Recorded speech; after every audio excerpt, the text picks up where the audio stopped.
Do you want a Voron 2.4 350, but you don't want to build it? Well, Voronbot has you covered. Today, we're checking out the Vividino, if that's how you pronounce it, Troodon 2.0 Pro. So they've actually updated their original Troodon, which was a fairly popular option for people wanting a Voron, but they didn't want to build it. This is the upgraded version with all kinds of additions, including full-on Clipper. That's right, this has Clipper now. So today we're going to be unboxing it, checking it out, hopefully getting some prints going and having a good time. So my name is Austin, aka Zombie Hedgehog, and you're watching Hedgehog Makes. Make sure to subscribe to this channel for more content, including custom 3D printer builds, including tool changers, etc., or unboxing of many different printers and buildings of printers like Prussia's and all the things. Lots of things going on this channel. So, as always, I'm streaming this live on Twitch, and if you're watching this on YouTube, this is a recording, so the chat messages I respond to are going to be over on Twitch. If you want to watch these live, I have a link in the video description, twitch.tv/zombiehedgehog. Alright, so this is a big box. This is a definitely team effort box, team lift box. It is very, very heavy and very big. And I don't know where I'm going to put the box. Alright, oh wow. Okay. I don't know if I can get an overhead shot either because it's just so big. What do we got in here? What is this? Is this a sticker? Is this just a giant sticker? What the heck? Oh my god. Wow. Do we put this on the back panel? Is that what we do? Interesting. Okay, well, we'll get that. And then we got, oh geez, lots of stuff. Yeah, we're gonna have to put the box on the floor and take stuff out of it. Give me a sticker. It's a pretty big sticker. So, let me find a spot for it. I reached out to Voronbot because I was interested in their new Troodon printers. Now that they're running Clipper, and they have additions like Tap and some other niceties, I said, hey, I really want to check one of these out. So they were able to provide this to me at a discount. They sent it over at a slight discount so I can check it out. And I'm gonna struggle a little bit to put it on the floor. Make sure to lift with your back. Okay, not too bad. It's not completely terrible, but there's no lifting holes, so it's quite awkward. And they do have two versions of this. This is the 350. And they also have a non-pro, which is a 250. And honestly, the 250 is probably one of the best value printers there is. I'll take a look at the listings in a bit, but they are quite good. So what do we have? We have panels with covers on them. I'm gonna put these aside. We have some, I'm not sure what these are, probably extrusion cover panel thingies. I don't know, but lots of panels. So this is fully enclosed. We will be able to print ABS on it. I'll put this over here.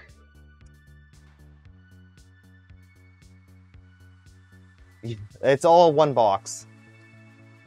I'm used to building LDO kits. So I have two LDO kits. One of them I turned into a tool changer, and the other one was a mostly LDO kit. I had a lot of LDO components. Ooh, this is cool. All right. The most interesting thing about this printer is it doesn't fully use extrusions. I think it just uses extrusions on the X, but the top and bottom, I believe the bottom two, are sheet metal. So that is gonna be much easier to assemble versus a standard 2.4. Plus, I don't know for sure, but it might add extra stability too. That is to be determined. This must be the top because it comes with a little light. That's kind of cool. Looks like it goes on the back. That's less cool. I generally like lights on the front, so it like shines onto the part. Really interesting to see how that works out. It is mounted on the top, and you can do whatever you want. If you wanted to glue LEDs around the whole thing, you can. It'd take like 2 seconds. Hypothetically, you'll be able to do that. So we'll see. Put that aside for now. I haven't even got an FDM printer yet. Well, this might not be the one to start off with, but there are plenty of great options, such as pretty much any bamboo printer that is on the market right now. I like every single one of them. They do most of my printing. FlashForge has their AD5M and 5M Pro. Those have been working out pretty well. Lots of options if you want to just get into the FDM printing world. They give you some PTFE. Probably go to overhead for that. I'm just taking out various parts of the box right here. So PTFE. We have some cable management. A really beefy cable. Very nice looking cable. Ooh, interesting. This looks like a, oops. This is a, what do you call this? SLS printed nylon spool holder? What? That is so overkill. Wow. Is that really? Is that really nylon? It feels like nylon. Feels like an extruder body. Huh. That's injected. Is it? It looks rough though. Oh yeah, okay, it is. It is. Yeah, it's injection molded.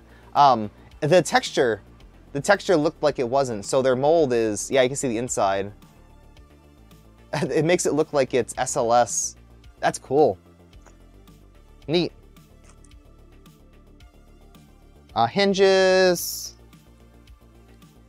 Looks like tiny feet that are adjustable. So if you have an uneven desk, that's perfect for that. We have some, these must be the Z idlers. We'll see how those mount.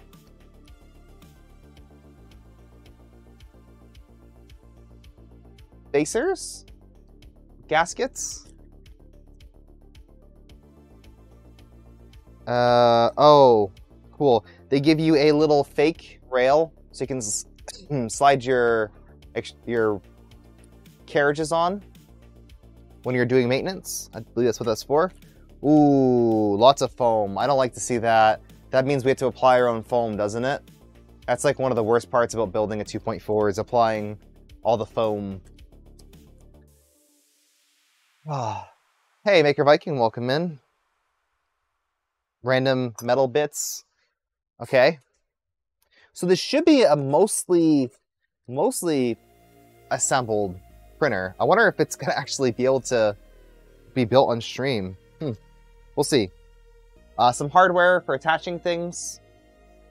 I might not put the panels on today. That's probably the longest time.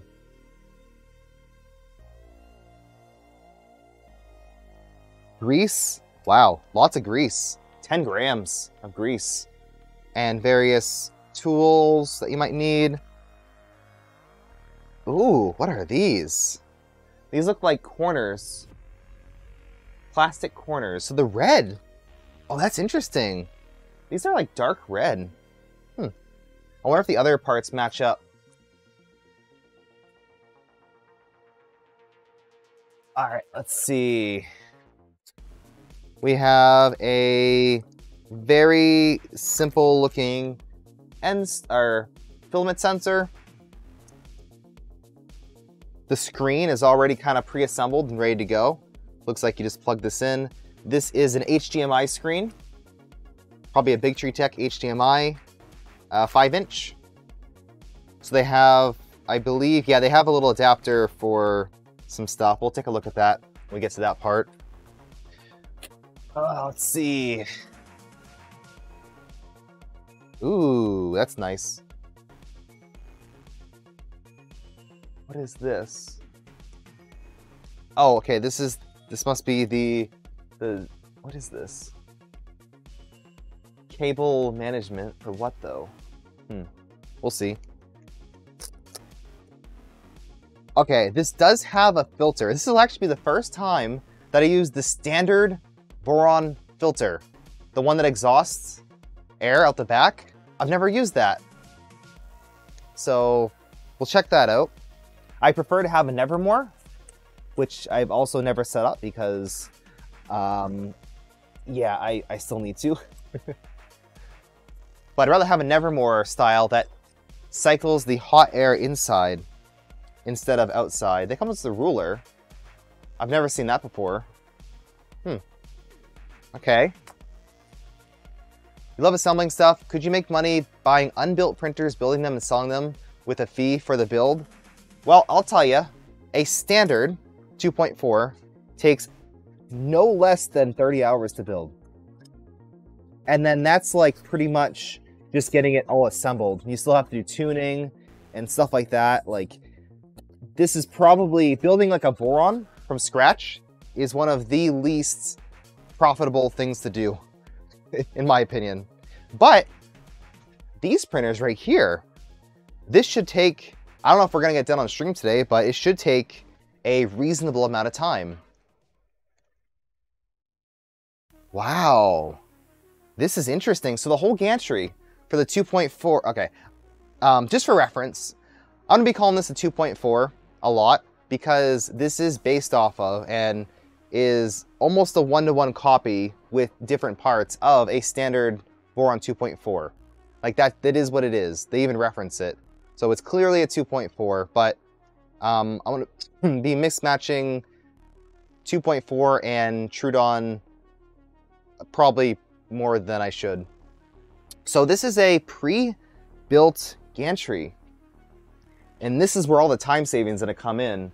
Instead of having to, you know, build a gantry, which is a multi-hour process, it's already pre-configured and probably already squared up. All of this stuff right here looks like they're using like steel tubing instead of extrusions, tapped. Metal brackets in the back here as well. Very thin, but they look good.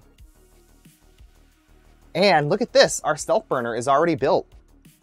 So let me take that up. Wow, this is cool.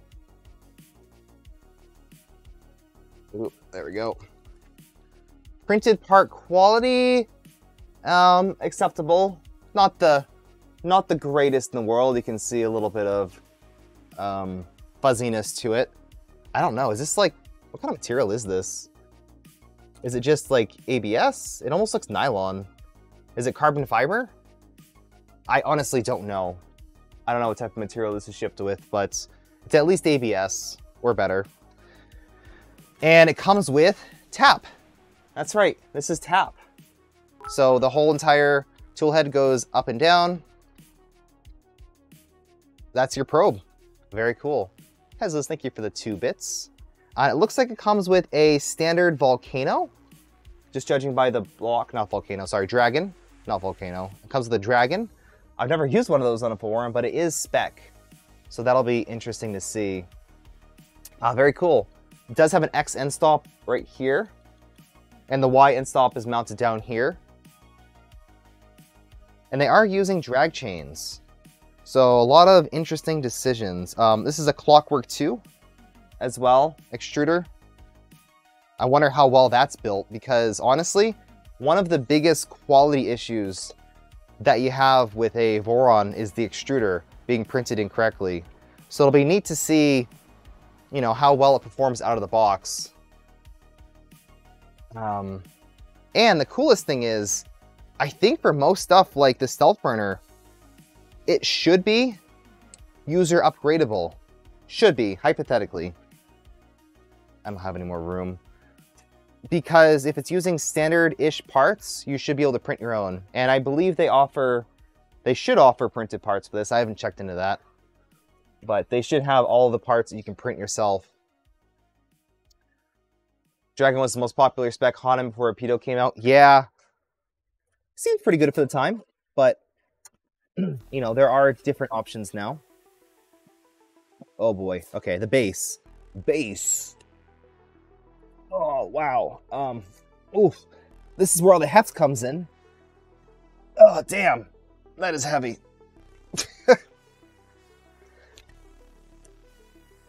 This is where all the time savings is at.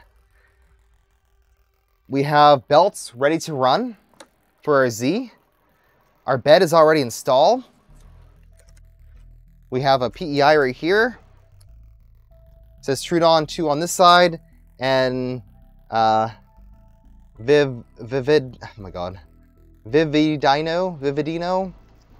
on the other side. But it's a textured and smooth plate, PEI of course. It does come with a brass brush. I'm assuming that the macros installed tell it to wipe there. Very interesting. It looks like they're using a breakout board for the Z cables right here, and it has a little guide on what is what. That's kind of cool. Still more to unbox though. But yeah, this is, oh man. Ugh, is it centered properly? It should be because it's directly into the metal here. Wow, this is heavy. That's good. That's a great thing. Heavy is good. You know what? Just because I'm interested, I am genuinely interested. Let's tear this thing apart. I think the majority of the assembly is going to come from the panels. So we're going to skip that today and do those another day. See if we can just print PLA on this.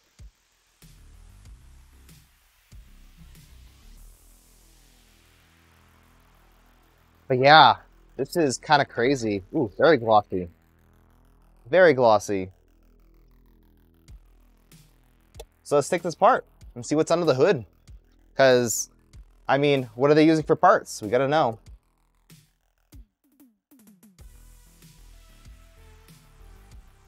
These are all standard screws. The hardest part of the build is wiring electronics, absolutely. Especially for beginners. You know, you can just say, oh, wire up the printer. But even with pre-made harnesses and pre-made everything, you can still mess stuff up. You can plug stuff in the wrong slots.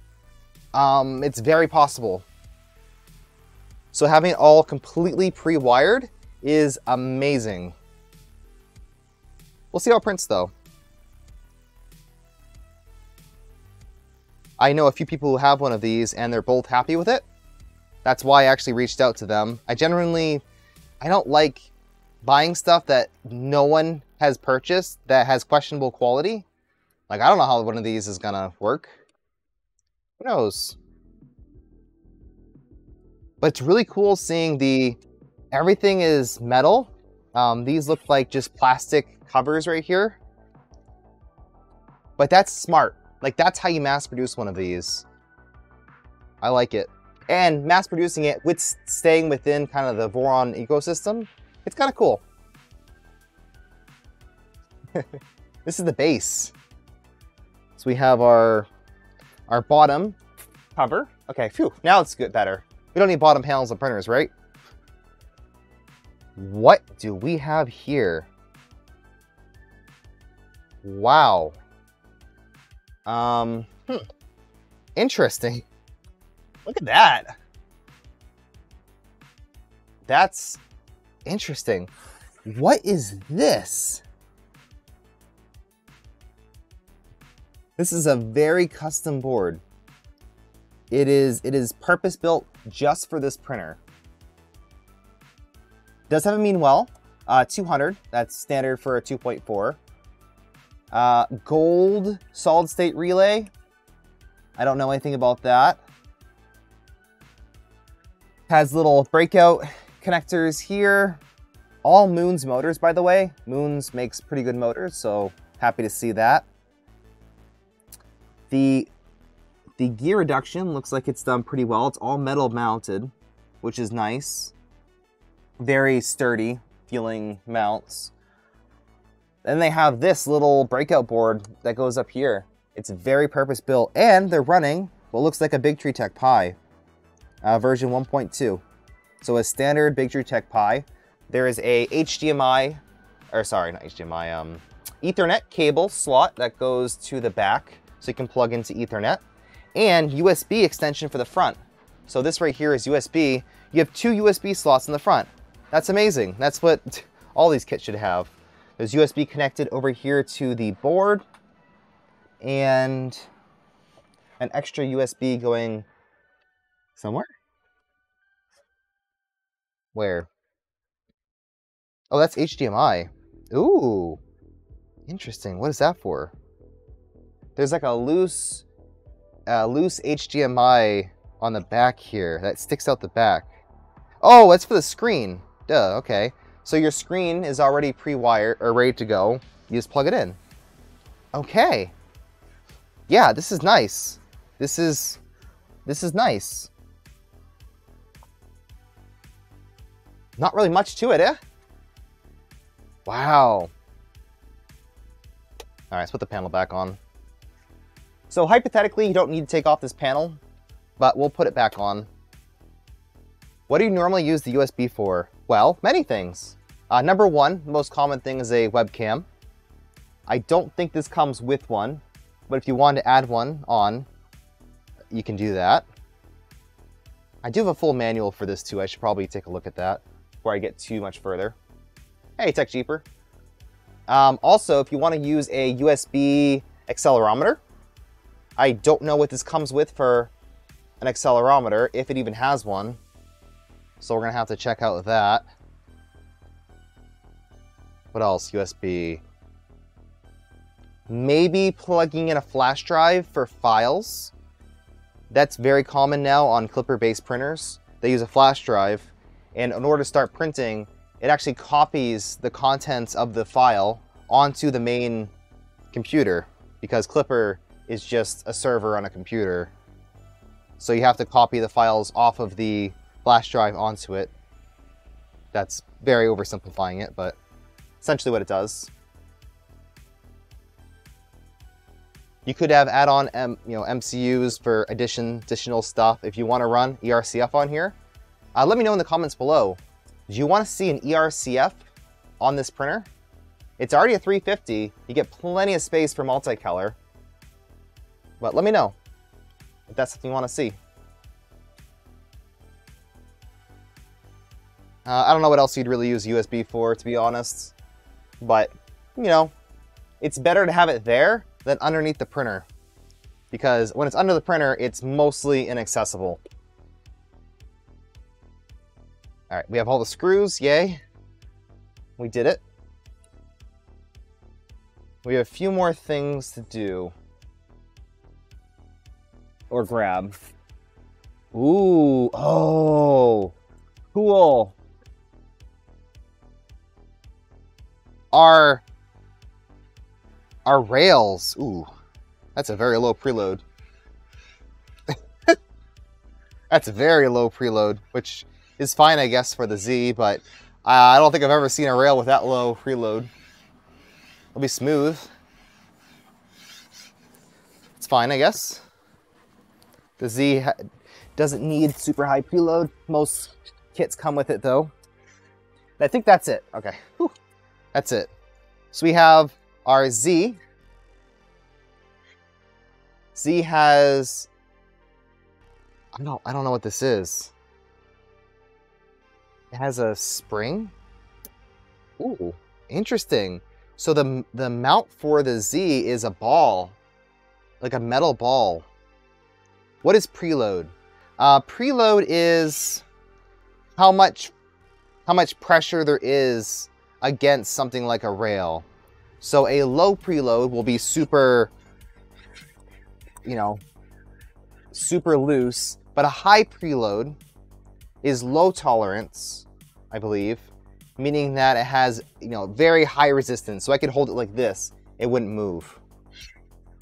Generally, you want the highest preload on the X axis because there's no opposing rail to guide it. On the Y, medium preload. And on the X, you can have anything you want for a 2.4 or a Trident. Yeah, kind of like a tension knob. That's a good way of stating it. Interesting. Okay. So where do we begin? Is there a manual? I did not see a manual.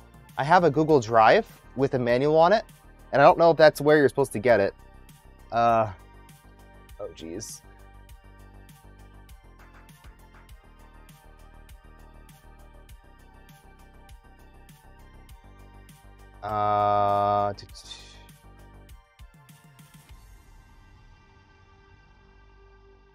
Let's see. I gotta actually sit down. Let me move some of this stuff out of the way. But yeah, this is a 2.4, essentially, kind of mostly. All right, when I say build, because I posted on Twitter, this is a printer that you don't have to build. I mean from scratch. Like, you don't have to print any of the parts. You don't have to completely align anything. So it should be reasonably fast to put together. We'll see how long it's going to take us. So I have a Google Drive. I should have checked this out before the stream. Oh, well.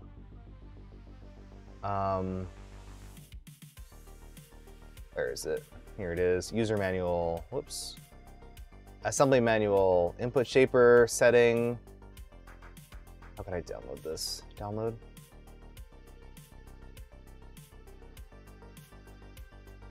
Open it up. All right.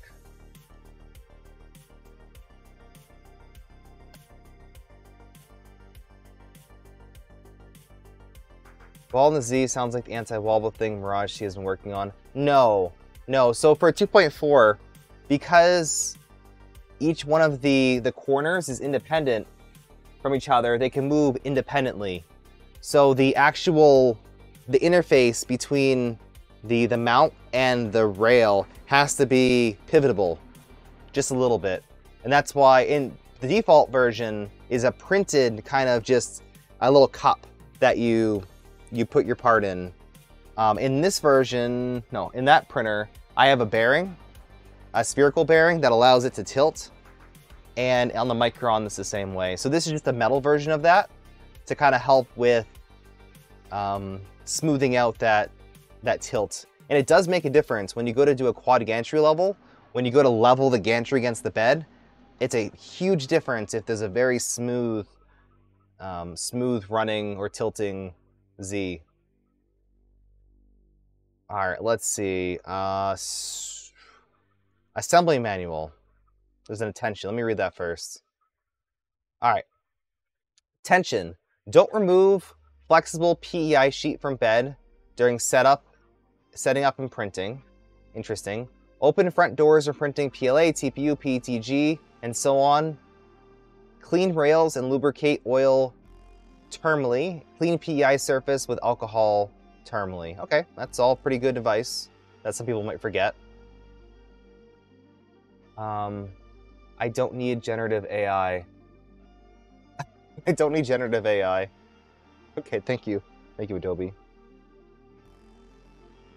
All right, let's just take a quick look through the user manual. Remove 2 stop blocks from lumen extrusions. We'll take a look at that. Turn the screw out 2.5 millimeters so we can slide in our extrusion. That's probably how it's gonna attach using blind joints. Mount the Z-axis module. It shouldn't matter which way they go. It is important though that they go in the right direction. It doesn't really show you how. It's a very, very simplified version of how you're supposed to do that. Unless you have already built the 2.4, you might just throw them on randomly. We'll see how that works out. How do I zoom on this thing? I thought I just zoomed. Zoom. There you go. All right, so they should look like that. Mount the metal top piece like that, and your frame's complete. Wow. You add on feet. Mount the idler pulleys. Mount all 4 pulleys. Again, we'll have to see. I guess it shouldn't matter direction because it's all cut out. Put foam on print plate. Oh, okay. Nice. Tilt the gantry into the machine. Place the gantry on foam. Install Z-axis belt onto hook. Oh, okay. Switches hook on.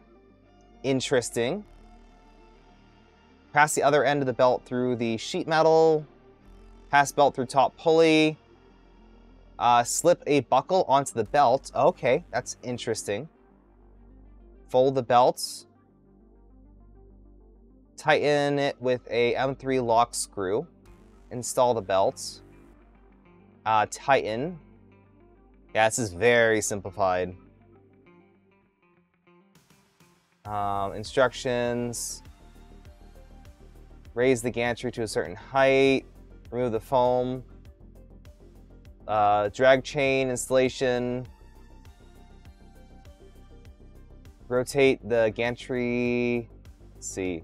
Oh yeah, this is that ball mount, by the way, that I was talking about for the interface. So on the gantry itself, it looks like, yeah, it's just a metal plate. So it's metal on metal, which is, that'll be interesting to see if that wears over time. It shouldn't really matter. You just want to make sure it stays tight.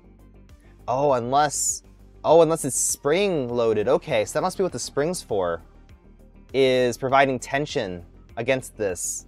Just some slight tension. So it pulls the gantry together, but it can still lift up enough to do a quad gantry level. Interesting. Curious. Tighten the 4 thumb screws. Okay. Do stuff. Do more stuff. Put foam on. Yeah, the foam is probably the hardest part. So we're gonna probably get to everything but the back plate. Ooh, we kind of need that though. We'll see. I don't know how far we're gonna get today. That's why I always have a question like, are we gonna be able to finish it? I don't know. I really don't. But I do know that we start with the top section here. It's over here. Put that over there. I kind of want to screw on the feet right now. Oh no, the feet must go into the bottom of the extrusions. Oh, okay. That makes sense. Considering the price you paid for this, does it look worth it? Okay, so the kit is, you know, subject to change price, but it is approximately $1,000. Now this is for a 350, essentially a 350 2.4 style printer. If you factor in the time it takes to build a printer, this is very, very worth it. Is this chat not scrolling? Weird, okay. Yeah, it definitely seems worth it. You didn't bother with the sides and the Troodons. Right, if you're not printing ABS, then there's no reason to put on the panels, the clear panels, or the top part. But yeah, just the printer itself might be worth it. Who knows? This might perform better than a kit that you can build, just because we have a really rigid base. Everything is kind of, you know, stabilized and designed to be, you know, as rigid as possible. Maybe. Who knows?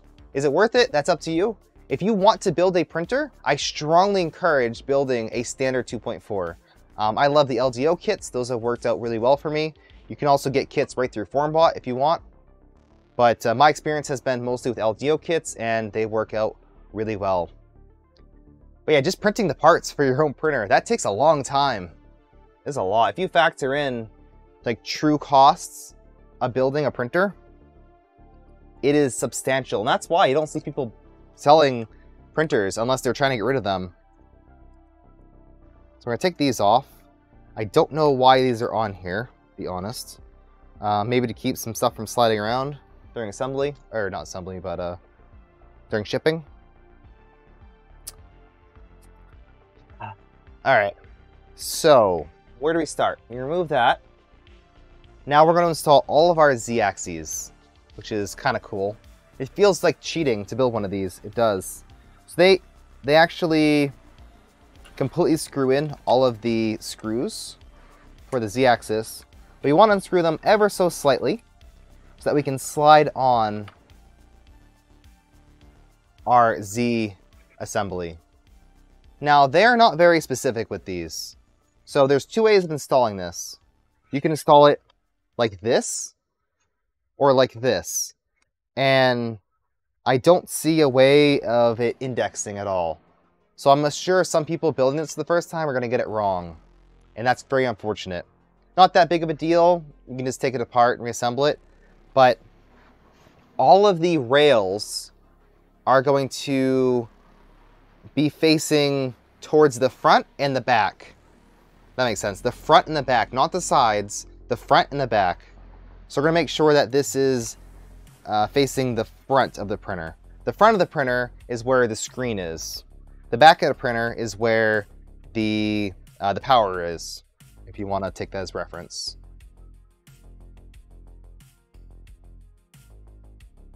You like to customize while neat, you passed on this kit when you built your 2.4? Yeah, I expect a lot of people to pass on it. Honestly, I think a lot of people will want to build their own printer. I love building printers, I do. But as a few people have said, well, trying to figure out how much to unscrew these. A few people have said that this has been a great build for them because they don't have to build a printer. You know, you might want a Voron 2.4's worth of quality, but you don't want to build it. So this might be the perfect printer in that sense. There we go. Finally, I had to loosen them up more than I would expect. So we slide it on, it bottoms out, which is nice. And then when you screw it in, I'm gonna kind of push it towards the center. So I'm pushing on the corner into it. And then re-tighten the screws. So these are called blind joints. They attach by screwing through the extrusion, and they work out really well. I'm also using my own tools because it's easier just using my Wera screws, but you can use the stock ones. And honestly, there's probably so few screws you have to do on this that it's not like building a regular Voron. Whoops, make sure you're screwing in, not unscrewing. This is a 2.4 in easy mode? Yes, absolutely. So get that on there, make sure it's good. Looks good to me. You want to build your own printer, not sure you can do it. I'm not gonna lie, I'm gonna be completely honest. Building a custom 3D printer like a Voron is a project. It is a hobby. You don't build one because you have to. You build one because you want to. And in some circumstances, it makes sense to build one because you can't buy like a specific size printer. If you want to build a custom 2.4, maybe you make cosplay parts for a living and you just need a really big, reliable printer. Well, you're probably going to scale up one of these, you know, a standard 2.4 for that purpose. But if you just want to print little standard size prints, maybe get a bamboo. I've had very good luck with my bamboo. You take it out of the box, you hit print, and it works. It's a miracle printer, honestly. Like, this thing has... It has done everything I asked it to do and more. I've actually been using my bamboos more than my Vorons because of how plug and play they are. Pup Dog, thank you for 200 bits. So, I love building printers, but sometimes I just want to print things. And if I have to tinker with my printer before I print, it makes me not want to have to, you know, not want to print as much. Even loading filament. How the bamboo just handles filament so easy with an AMS. It's so easy to use. And that's where I'm expecting the future, at least near future, of 3D printing to go. Gonna transition into more of a easy mode, right? We want more people to 3D print, but we need them to have machines that are capable of doing the things easily, if that makes sense. So, printers like this that allow you to get a very high-end printer for a reasonable price, it actually costs less to buy this kit than it does to build a 2.4 from scratch, because they're able to, you know, save costs in certain areas and provide stuff as a kit. It makes sense. Let's see. What's not making sense is these blind joints. You have to kind of fiddle with how far the screw's sticking out, but it works. So as you're installing these, just make sure that it is bottoming out and that you're screwing in everything very tight. You know, you don't need to go ultra tight, but just overtly firm. But it's looking like it's indexing pretty well, meaning that no matter how you install it, it kind of wants to go in a certain position. This is a Poverty P1P Flashforge 85M. Yeah, for 400 bucks, there's not really much better for that for the same price. There's a lot of good printers out now, and I'm super excited.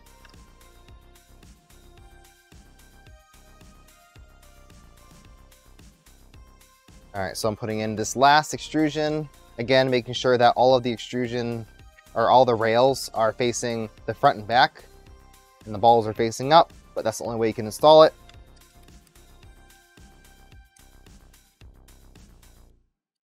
It'd be fun to speedrun one of these, honestly.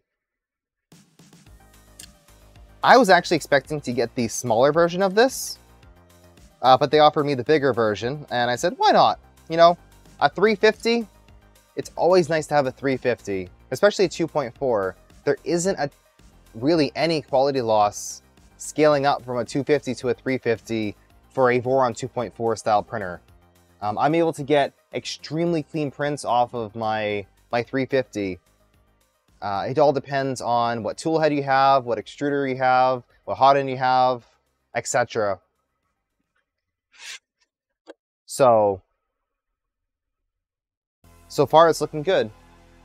So we've installed our Z-axis, and now we're going to mount our top sheet metal plate.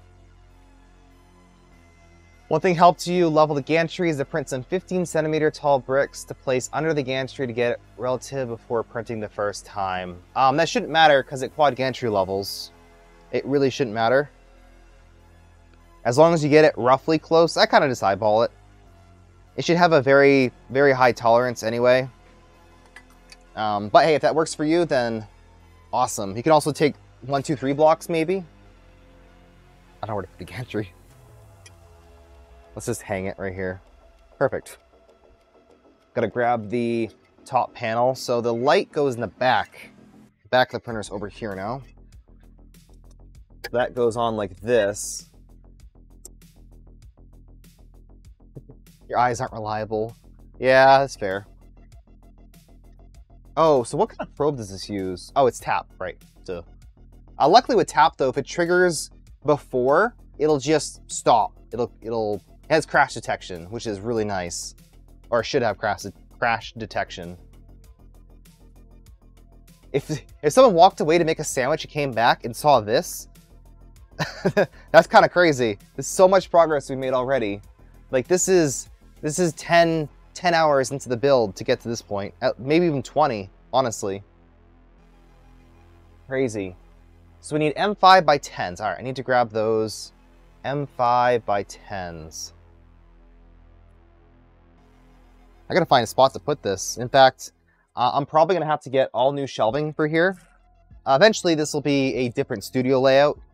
I'll be in my garage outside, but for now, I'm thinking about getting some 24-inch deep shelves, because the width of this, or the depth of this, should be around 24 inches. It's actually 20. Okay, so 20 inches. A standard shelf like this is 16, so you wouldn't be able to really put it on there. So the actual foot to foot is around 20 inches. So a 24-inch shelf would be perfect for this. Oh, the spool's in the back. Yeah, we're gonna relocate the spool if it's on the back. No one should be using a rear-mounted spool holder because yeah, I don't understand why that's stock. I'll probably mount the spool on the side right over here, like I've done on the, actually the 2.4 is in the front because it has no door, but the Trident, there we go. Kind of like that. That works out well. It's right on the side. Okay, what are these? M5x10s, all right. Built yourself is 24. I would recommend that too. It's nice. So I'm planning on having a few 350 millimeter enclosed printers. Here's a question. If you're looking to buy, build, acquire a 3D printer, and you're looking at a 250, a 300, or a 350, around that range, seems to be the common sizes.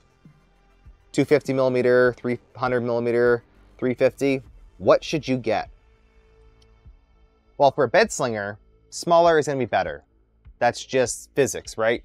The smaller the bed that's moving around, the better. And a 350 sized bed, in my opinion, is a nightmare. I don't know how these companies are making like 500 millimeter bed slingers. I don't understand that. That's just so much asking to go wrong. But on a CoreXY, especially a 2.4 style printer, the only difference is that your X gantry is a little bit longer. And this is plenty, you know, plenty fine as is. Like the gantry size, it's perfectly acceptable. You can even go bigger if you wanted to. So which size of a 2.4 style printer should you get? Is bigger better? I'm gonna argue that, yeah, it is actually probably a bit better. Because even if you don't use up the whole build volume, it'll still print fine. It will take longer to heat up, ever so slightly. If you're printing ABS, it has a bigger chamber, so it takes up longer to heat.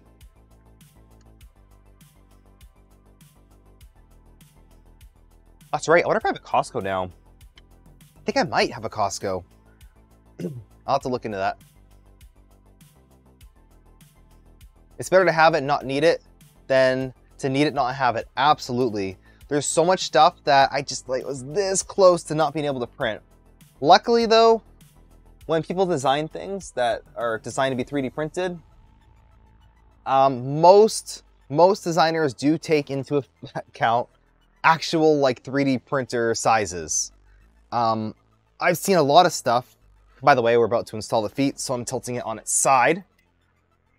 The side seems to not have anything sticking out. What was I saying?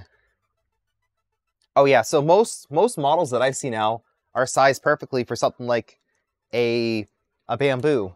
So that's 256. Most people do 250. It's also about the same size as a 250 Trident. It's also about the same size as the length of a Prusa Mark III, Mark IV, etc. So most people hopefully are designing things within the size that most people's printers are. But if you want to print multiple things, or you just want to print really big things, let's say you're building maybe a deep storage system, right? You need really big prints. Well, then you kind of need a printer like this. Or in some people's cases, you're printing helmets and a 300 just doesn't cut it. You need something bigger. So that's where these printers really come into play. So we're just screwing on the feet. They're kind of low quality, but if you wanted to get something else on here, probably could. You know, it's all 3D printers. You can do whatever you want with them. All right, and mount the idler pulley. Let's tilt it back up. It's starting to get heavy. Oh God, it is bottom heavy too. Ugh. It is not a light printer. I'm gonna say it about 10 times. It is not a light printer. But the cool thing is all the mass is down here, meaning it's gonna be very stable. I think this might be heavier than a standard 2.4 base. I'm pretty sure it is, because this is metal. Has a full metal bottom. It's probably heavier. It feels heavier. Man. So we're going to mount these things right here. So these are the idlers. So these go on the very top of the printer, and this is where the Z belts will ride up on. This is a belted Z printer, meaning that it has belts for the Z. So there we go, metal brackets. This should be perfect. I don't see any potential issues here. And we need to get some M4 by 30. Okay. And it looks like, yeah, these are taps, so these will screw in. Looks like a 9mm bed thickness. It is, not including the magnet. It is 8mm? 8. Which is pretty good. 8mm bed. Could probably be thicker, but it's not bad. We'll see a bed mesh, or run a bed mesh and see how it looks. The magnet, this is a nice magnet. It's like matte. It's kind of nice. Not bad. So, from experience, this printer is going to be easier for me to build than you if you're following these instructions. So it says mount the idle pulley. It says mount them all. You need to pay attention to how much it's screwed in. So this is how you tension the Z belts. So you can't just screw them in all the way. So these need to be pretty much mounted as loosely as possible, and if you can, mount them all with the same, approximately same tension. So what I'm going to do is just screw in each one of them until the screw is flush with the bottom. So just barely sticks out from the hole. And I'll do that on every single one of them. That should provide plenty of, essentially full strength. And then we can screw it in further later as we tension it.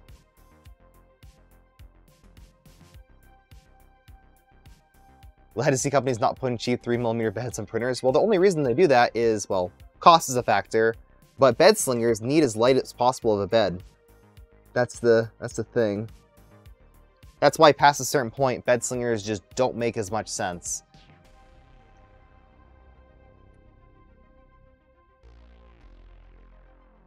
So tightening these all up, not tightening them, it's getting them on, screwed in so the screws are flush, and we're going to tension them all at the end. As long as they're all approximately right, it should be fine. I'm going to tilt this around because it's quite the printer. Matthew, thank you for the follow. Hey, if you're watching this on YouTube, make sure to hit that like button and subscribe for more content like this. Jeez. Sticky feet, heavy printer. Man. And let me know in the comments below, what other type of content would you like to see from this printer? So I'm going to be doing as much as I can on this stream, and then doing the rest off stream, but what would you like to see?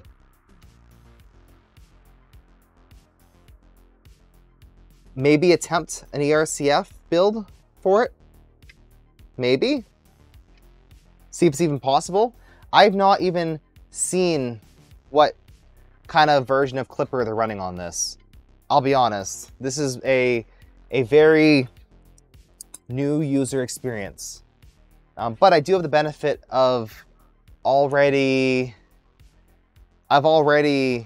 built multiple 2.4s. So I kind of know how they work, and that's making this very simple to build. Now, I don't really expect you to start off with a 2.4 and then get one of these. Unless maybe you're looking to set up a print farm and you just need a bunch of big, beefy printers that print well.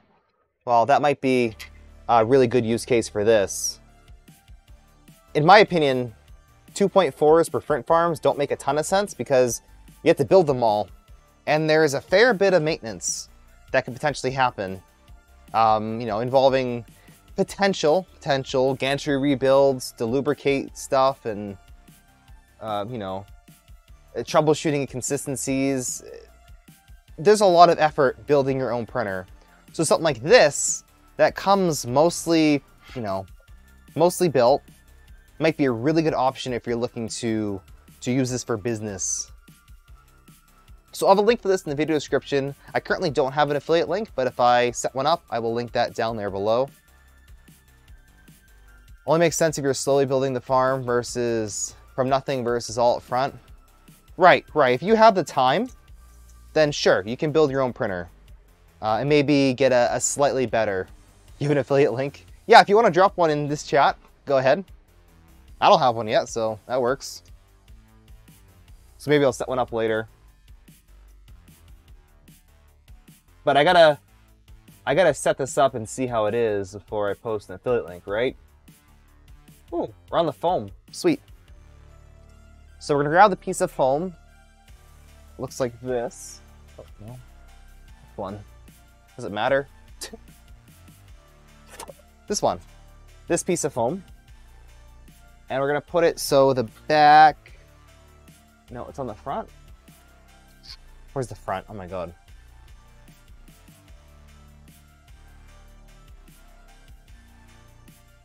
Could the top frame be installed with a light in the front? There is a magnet on here, but if you wanted to, there's potential that you can tap your own holes for this or just glue on, you know, the connector. It is a you know, a certain size. You can mod this. You can put an LED strip, put a really cool RGBW strip or something, you know, controllable strip, hook it up to Clipper. There's all kinds of cool things you can do, assuming that we have the space to, which it looks like we do. I like it, and I'm probably going to do that because I don't know if just one light back here is going to be the best for looking at it or recording with it. Let's see. We're going to do the gantry next, so let's have it face the front. So I want the magnets to face me. That's where the door is. It's heavy. Okay. You'll have space. Just question of running the wiring. Running the wire. Okay. Yeah. That's fair. It looks like there's a spot back here. I don't know how this goes yet. We'll have to see. But we need the gantry. So we're going to tilt the gantry into place. So far, the instructions have been extremely simplified. Like, really simplified. But I think most people will be able to follow them and maybe use common sense. But it would make more sense to give a little bit more detail for some things. What is a white connector by your face? That is the magnet for the front door. If you're talking about this right here, it's a magnet. It's kind of like a standard, I don't know, cabinet style one. So we are, I think we're good. So that is on. Okay. Well, it's not on, it's just in. So you gotta have to slide it so it's sitting on kind of where it goes. What's next? Install the X-axis belt onto the hook below. Let me see if I can zoom into that and show you a bit better. Kind of what's going on here.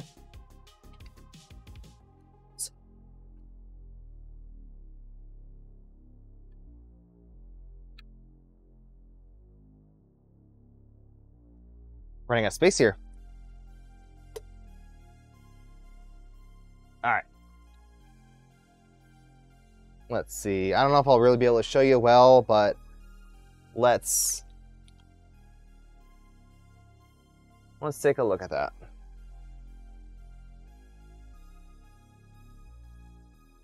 Install Z-axis onto hook. Okay. I'd probably push this so the... I'm gonna push this so the motors are resting on the foam so we can lift it up a bit. And then moving the stealth burner as forward as we can. There we go. So we have this little set of cables, and these are gates. These are official Gates belts. Very nice to see.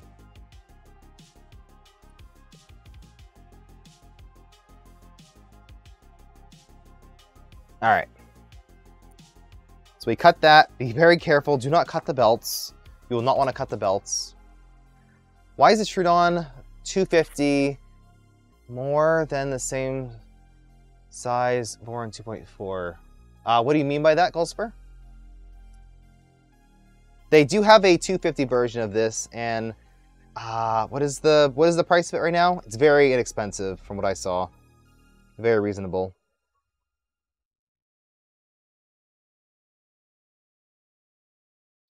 How does this work? Okay, so does this work? Should go like this. So the small side right here, okay, goes on the outside. So this loop goes right here. Oh wow, it literally just goes on, slips onto the gantry. Damn. Okay, that's not bad. And then this one, be careful not to twist your belts. Make sure they're straight. It'll go up between both of these holes right here and go to the top. So pull it, verify that it's not twisted. So pull it tight and you can kind of, you know, just look at it. You'll be able to see that's not twisted. And then slide it through the top idler. Thank you for the follow, Technica. So that goes kind of like that. So make sure that looks correct. That's all on the idler. It should kind of self-align. And then we need to find some parts. So we need, what are they called? Skipping a bunch of steps here. Slip a buckle onto the belts. So we gotta find the buckle. It looks like these. They're little itty bitty parts. So we're gonna slide it on so the screw is on the inside of the printer. Oh, and the grub screws are loose in the bag, so be careful with that. Don't eat them either. Uh oh, this is just plastic. Are they plastic? I think it's just plastic, yeah, weird. So what I'm gonna do to make things simpler is I'm actually gonna pre-screw in the grub screws. Do that now, instead of having to fight with grub screws on the gantry.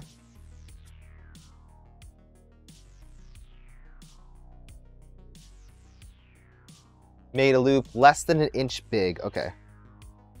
So you're gonna screw in the grub screw, so it's not poking out, but that it's completely in. I send you 5 of these in case you mess up. You're still gonna build another 2.4 from scratch, but it's nice to see a very approachable kit for one. Yeah, like remember, this isn't a Voron 2.4. It is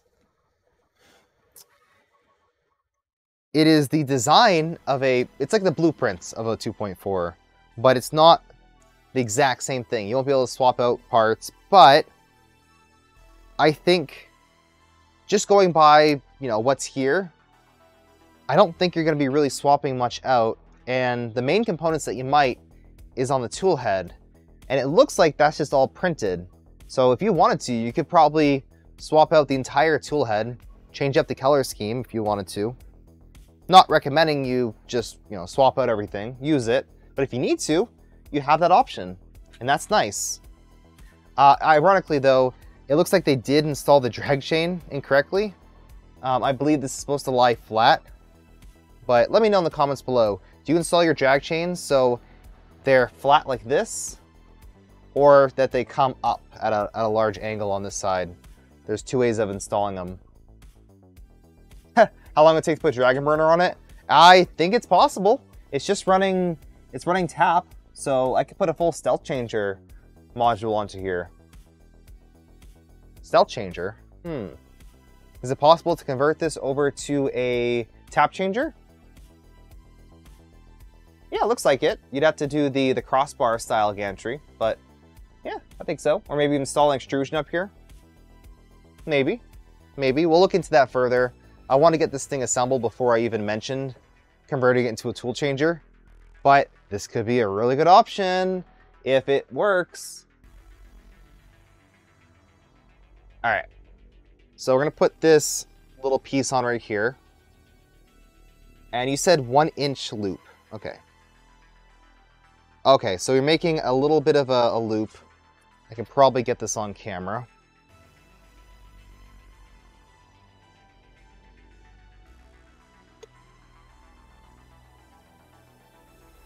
Yeah, mods.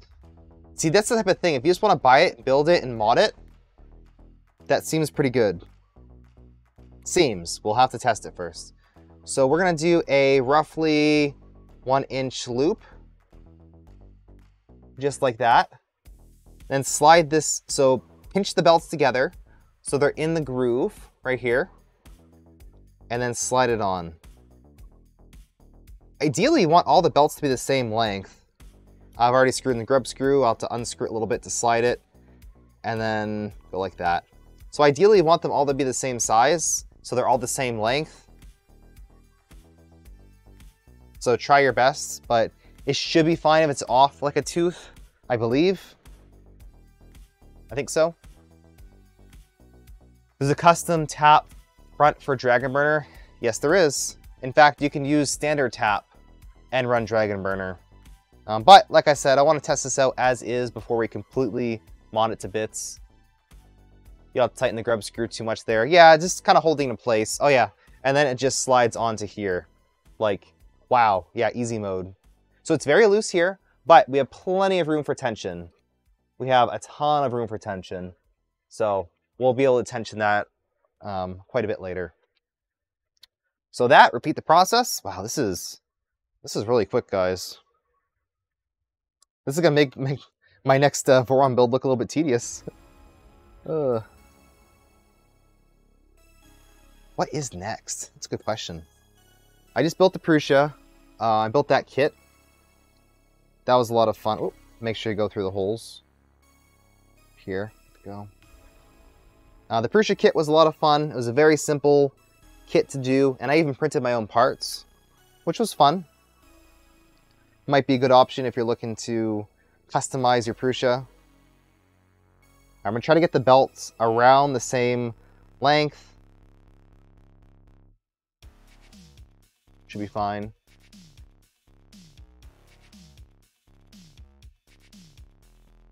All right, let's see. So yeah, that just goes on there. I love the hook idea. That is genius. The issue with some of the designs that this printer has on a stock 2.4 is that this is all metal. People pay a lot of money to convert their 2.4s into having metal parts.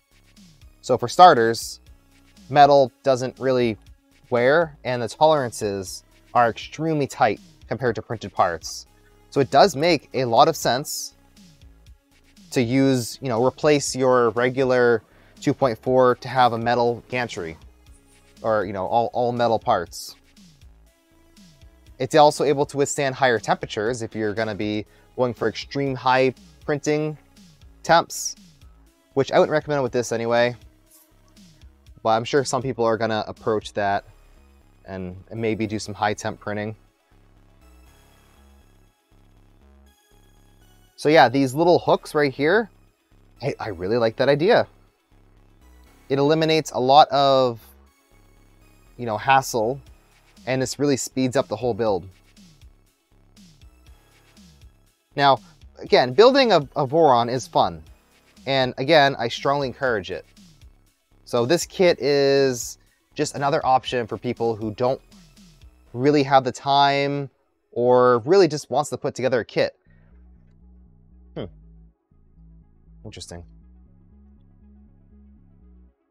So far it's given off good vibes. I'll immediately look at something and say, oh, that does not look good. Or, oh, okay, it looks decent.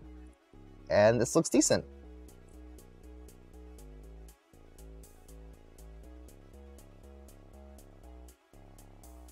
Looks decent. They should be able to reach 300C, 110C without a problem. Yeah, 300 on the hot end, 110C on the bed. So this is an ABS printer, right? It's really designed to print ABS, especially with Stealth Burner on there.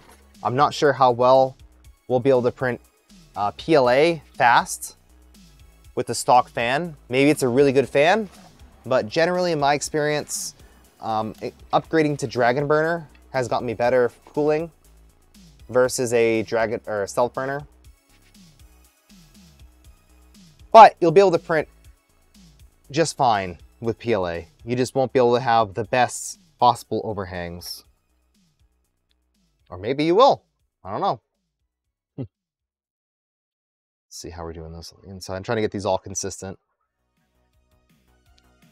So the grub screws on the inside are nice because it hides the, hides the fact it's there. You can do PA12 with it. You can print Polymaker's nylon easily. You can print that on a slightly upgraded Ender 3 actually.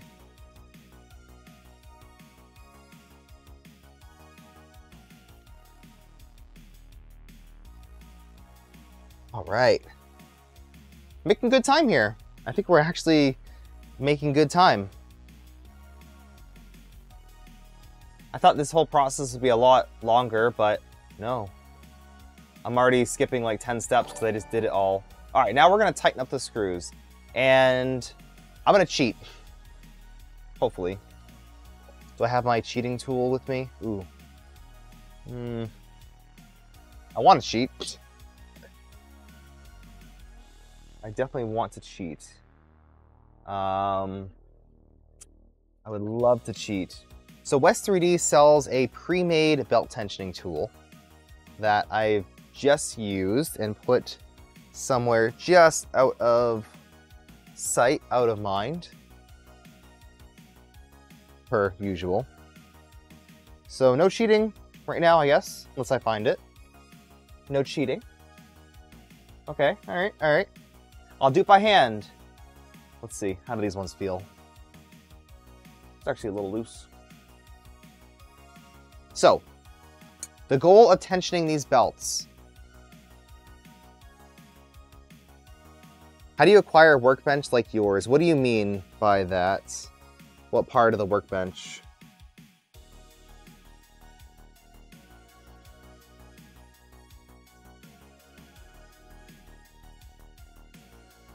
So let's talk about tensioning. You want to make sure that both of these screws are equally screwed in. You want the idler to be as parallel as possible. So actual tension, this is way too loose. It should be reasonably tight for the Z-axis, but not overwhelmingly tight. You'd be surprised how loose you can get away with for these belts. Workbenches look nice. Like this table. This is just a giant sheet of laminate.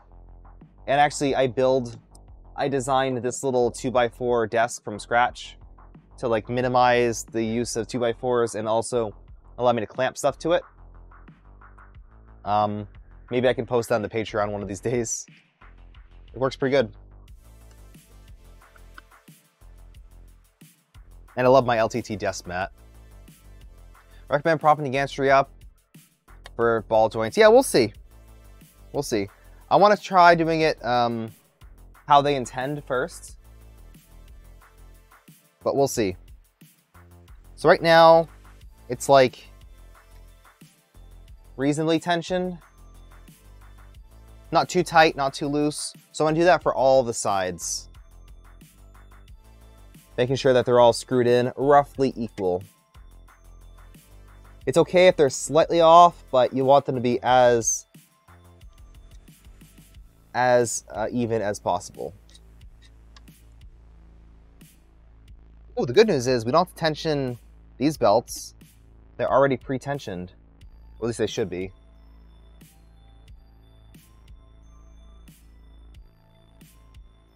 So screen them a little.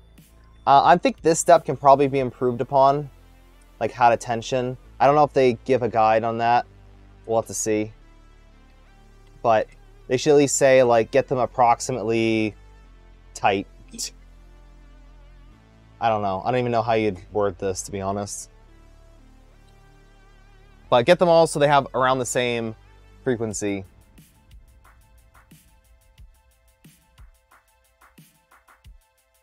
Over tight is not good.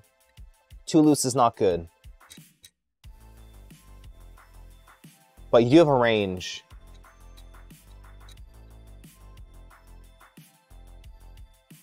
All right.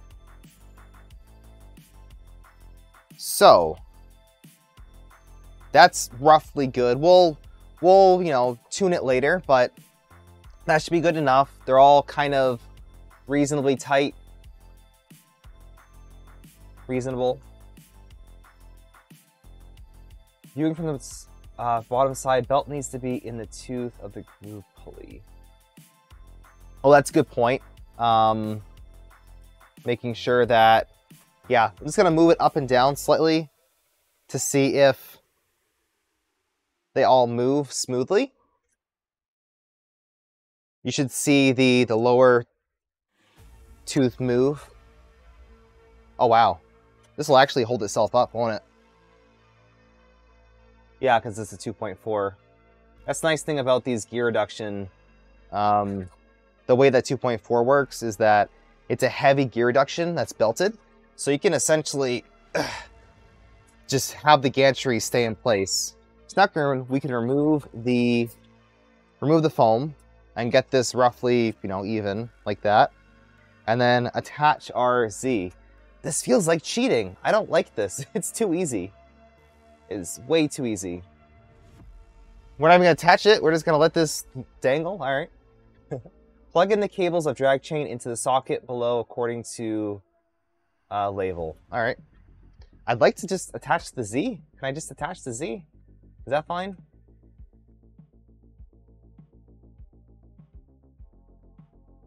Slide these screw holes of 4 movable hinges.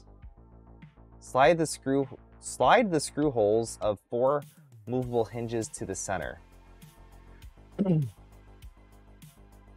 What? Slide the screw holes.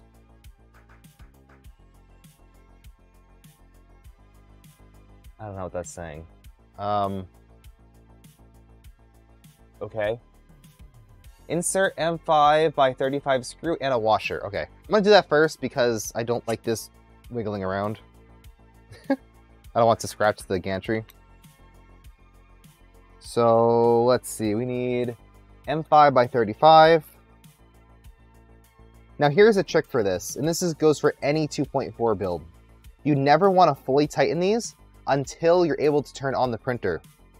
You're actually going to use the printer to help align itself. You can use something like a 1, 2, 3 block to get it correct, or soup cans or whatever, but I would strongly recommend it. Could even be a slight variation in the tilt, but keep them kind of loose but firm. I need a washer too. And then when you go to set up the printer, you're gonna run a quad gantry level, which is gonna put the motors and everything exactly where it needs to be, and then you tighten it. That goes for any 2.4 build.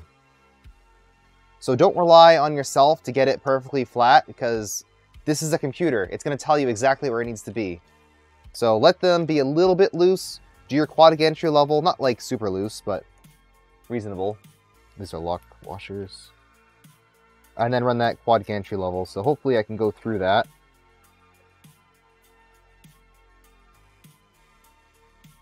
Are they supposed to be lock washers? They might be.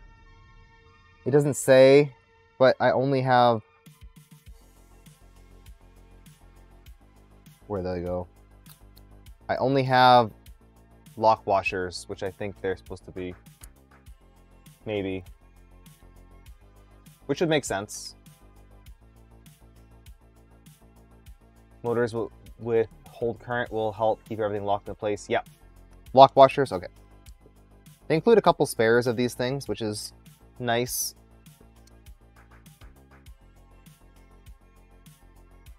Hello, Oscillating Decay. We're almost done building our 2.4. It feels weird calling it 2.4, but, you know, it is what it is. It is technically a 2.4-ish printer. So what I'm doing here is... why is there a screw? What does this even do? What does this, like, lower screw do? Does it actually provide... Like, what is this? I have no idea. I have no idea. So I'm going to tighten this up. What does this do? Oh. Oh, interesting. This allows it to go up and down. Okay, so you can just leave this loose. Oh, that's nice. So you do want to... Does this have a... Does this have any amount of play in here? I'm going to leave this all a little bit loose. And then just install them all. That loosens the ball hinge. Okay. So yeah, that's what you want to keep slightly loose. So you want to fully tighten up this top screw, I'm guessing. This is not a typical 2.4 install. But in this case, you'll want to tighten... Yeah, that's true. It normally tightens from the bottom. You want to completely tighten this, hypothetically, and then just loosen up the bottom when you go to do a QGL. You always rely on QGL to straighten out. Yeah, exactly. Exactly. Go. We'll see. I mean, I'm expecting a normal user to just do this anyway. Like, kind of how I'm installing it. And it seems like, yeah, there's not really much room for error here. But it's definitely a neat way of using the wrong size screw. Screw it in so you hear it cracked and a quarter turn back. Well, kind of hard to crack metal. Not impossible, but difficult. Alright, this one is... Oh, so this thing's able to wiggle... Oh, okay. I know why it said that. Okay. So if you loosen... Okay, I get it. If you loosen the bottom... head, whatever, then you can rotate the ball, and that's what it meant when it said center. I get it now. So you want to center it so the screw hole is lined up with the top here. All right, Hybrid. Hope you feel better. Have a good night. This one is not going on well. I might even want to loosen. Well, I'm just going to point it upwards and then tighten it so it doesn't rotate on me. But I might want to loosen up the other two if this isn't going in perfect.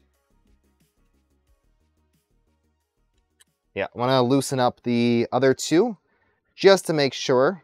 I'm actually going to loosen up the ball joint as well. So loosen on the bottom and the top to give it a little bit easier of a time installing the rear two. Tilt it a little so it's easier. Jeez, heavy. How many times have I said this is a heavy printer?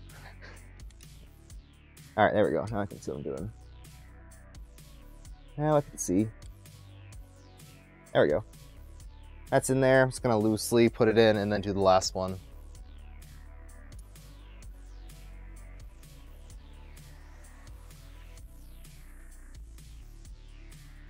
Jeez. Ooh, might be even better not to put on the bottom feet, so you can just slide it around. Looks pretty heavy. Can you confirm? I can confirm that this is indeed a very weighty printer. The box was very heavy. Everything's heavy, which is good. Heavy printer equals good. Heavy CNC machine is good. You want that. Oh, okay. So you actually need to tighten up the ball so that it doesn't rotate on you when you screw this in. You want the feet, otherwise you'll scratch your table. Yeah, I work on a mouse pad. That's why I said that. So if you're working on a mouse pad, it might be easier to not have feet. But yeah. So this whole process of installing the Z, or like this, is not ideal. Definitely not ideal. I don't love it. And I'm expecting it to frustrate at least a few users.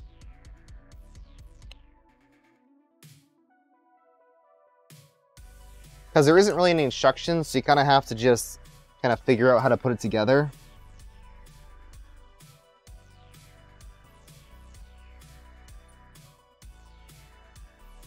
It says rotate the screw a little, prevent the movable hinge from falling off, but don't tighten the screw completely in this step. Okay. It does say not to tighten them all in this step. In fact, let's undo them even more to give it a little bit more wiggle room. So I'm going to loosen up them all. Found this step kind of frustrating, but it was the only hard part. Gotcha. Yeah, I can see that. It's not like it just falls into place, because you're screwing into a ball that you have to have aligned perfectly, or else it won't go in. So what I'm trying to do is screw this in, kind of forcing it into place here. Trying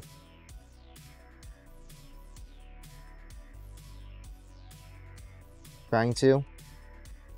Because you can move the gantry around a little. So I'm trying to get it so it's just getting any threads into here. Helps if this is straight too. Straight up and down. But yeah, this might be the only like real difficult part of this, is getting this. And it would help if you moved up the gantry a little, probably.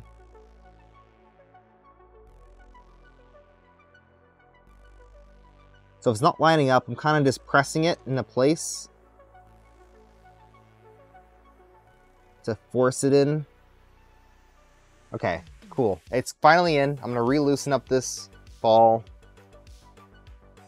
and then tighten it and thread it in. Okay, interesting. Propping it up. No, you don't have to I mean, you can lift the whole printer by the gantry almost. So the cans won't do anything. It's held in place very firmly. So you just get it to a position that's a comfortable height. That's loose. That one is pretty tight. That one's loose. And I don't think I actually loosened this one because I unscrewed the ball joint. There we go. That one's loose. This one is kind of tight. Let's just get all of these loosened. It's going up and down smoothly though, so that's good. That's usually the biggest issue you have, is that it, you know, if you don't have it exactly right, then it'll start to bind. So it seems like there's a little bit of room for a little bit of wiggle room in here. If it's difficult to align the screws, please loosen 4M screws on the back. Oh, okay. So you can loosen up these right here to help align it. And that's probably what one of the issues is that it's not perfect on there. Interesting that they mentioned that. Okay. Now it says tighten up the 4 thumb screws clockwise to secure the movable hinges. Turn the thumb screws clockwise to release the movable hinges. If the movable hinges are not released, the leveling effect of the gantry will be affected.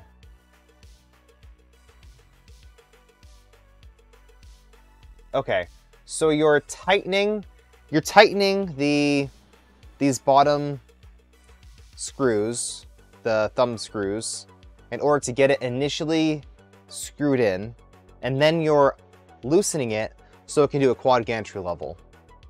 Interesting. Yeah, okay. All right, so that makes sense. So now at this step, we're going to tighten, because we have all of these screws kind of in place, we're going to tighten up all of these little balls to prevent them from spinning. And then we're going to tighten all of these. Okay, yeah, this is a very tight fit. I am going to loosen up the M4s back here, because the front ones seem to go in fine. That one goes in fine. So the front seems like it's good, but the back does not. And I would be slightly worried. We're going to move the gantry in a second here and see if it feels smooth. It's a little not perfect. I wonder if de-racking is a part of this build. That'll be interesting. Because it tells you to just loosen up this bar back here. But that's pretty... I don't know. I don't know how I feel about that. Because then it changes how the whole squareness of the gantry is. That's one of the key points of the build, is not having to re-square the gantry. But all I'm doing is loosening these two screws back here. It's called out in the manual. 2 M4 screws. Loosening it a little bit to hopefully tighten up these a little easier. That's the idea. Are we able to move it back and forth yet? Now it's loose. Now this rear bar is loose. Now we can hopefully tighten up these right here easier.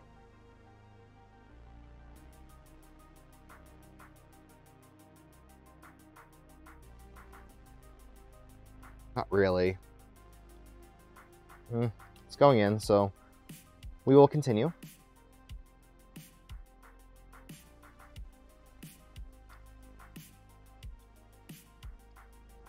Okay. Remember, if you're using the Allen key for this, do not use the ball end to tighten up these. You're just going to strip the screws. And that is not going to be fun if you strip these screws. De-racking isn't hard though. Yes, it's not difficult, but explaining how to de-rack a gantry, even just the term de-racking sounds a little bit, you know, daunting.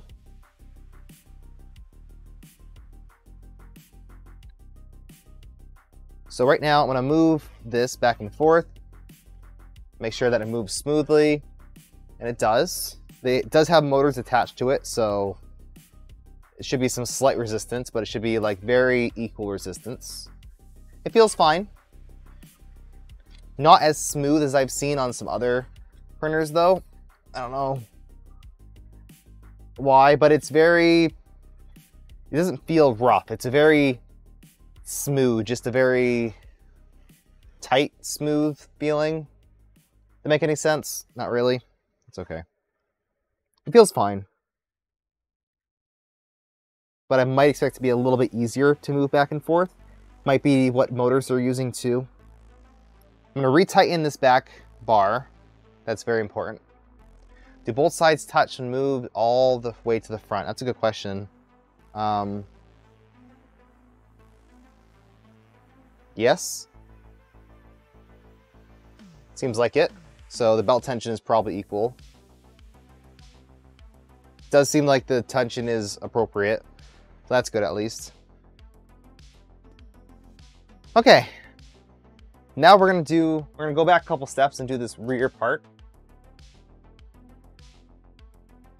Let's see. All right. Plug the cables of the drag chain into below socket. Okay. This is where we're gonna have to refer to the little sticky on here. The little sticker. So we're gonna plug in the main big one into that slot. Goes in nicely. And then we'll start with one. One is our Y stop. So we're gonna plug that in. Actually, we'll do the ones that are back here. So 6 is the B motor. That's A motor. That's B motor. All right, so this B motor goes in, clicks in place. A motor goes in, and the Y stop. Okay. There's additional ports here. Interesting to see when those plug in, if they plug in. Auto Z. Auto Z.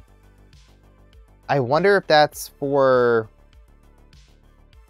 like a clicky. I don't know. What could that be for? Auto Z. 4 is FS. 5 is fan.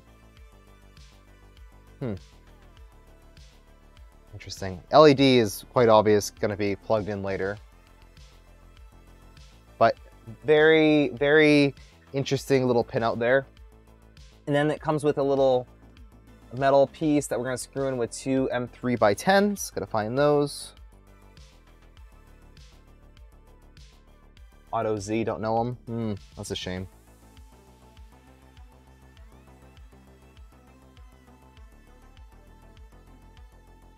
Yeah, I was thinking that Canrog Sex Bolt, but I don't think you can. Can you use a Sex Bolt and tap at the same time for Auto Z? Does that work? Can you do that?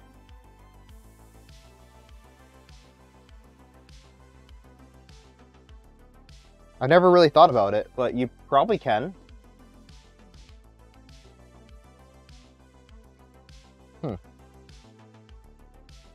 Let me know in the comments below if you've ever used a Sex Bolt, aka nozzle end stop, and limit switch with a tap probe. Yeah, it's a pretty strong magnet, right? Huh. And there's very little force it takes to actuate a nozzle end stop. Not sure why you'd want to. Yeah, that's a good point, because you have to probe the... You have to probe the body somewhere too.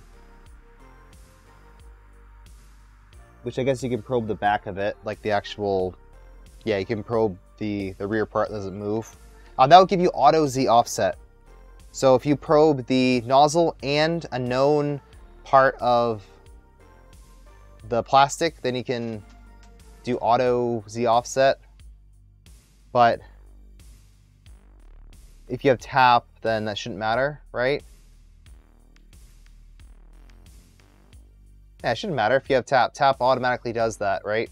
Doesn't matter what nozzle you put in. Yeah, right. Tap does Auto Z offset by itself.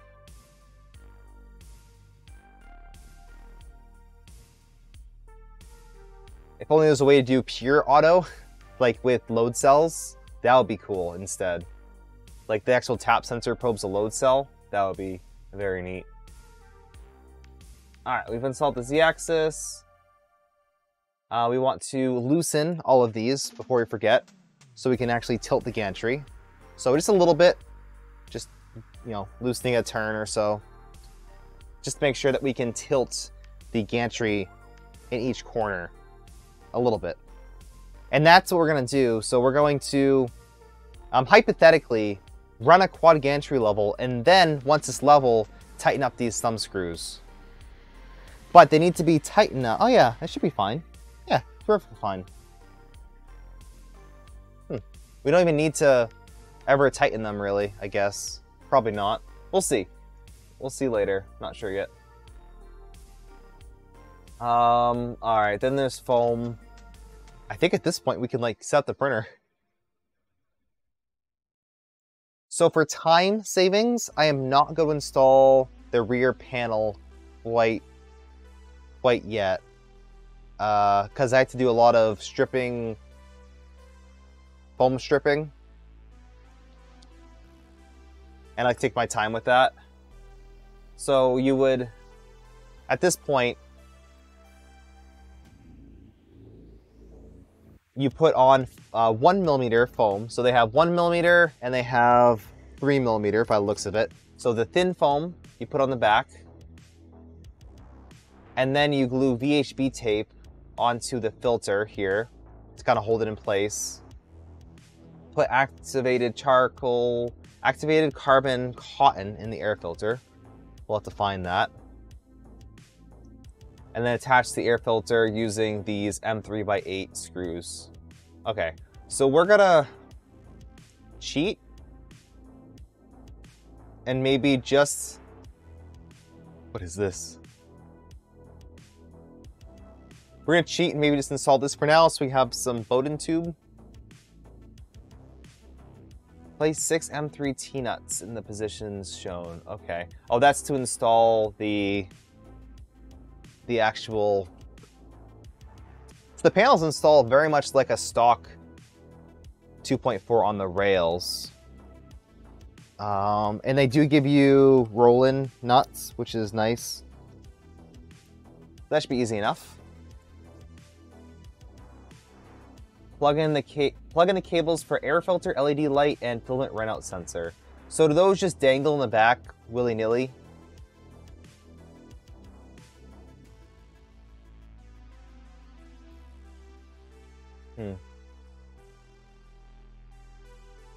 Pass the cables through the back. Oh, is that what this is for? This thing? Maybe? Trying to figure out what this is for. I'm not ignoring chat, I'm reading it. Nothing's relevant. Oh, cables. Oh yeah, okay, cool. So you do put them in here, and then you kind of route the cables like that. Okay, that's pretty neat. I like that. So stock exit for this here, and then the spool holder. Interesting, the spool holder goes right onto the... Is it cut out for the spool holder? Huh. Okay. Well, we'll do that for now. So, let me grab this filter. Pretend like we have a rear... Oh, okay, the V... Ooh. Oh, that is the... Oh, wow. Interesting. It's like a sponge? It's like a carbon sponge? I've never seen that before. That just goes in here that you can access by unscrewing the backside. Huh. I have never seen that before. That's kind of weird.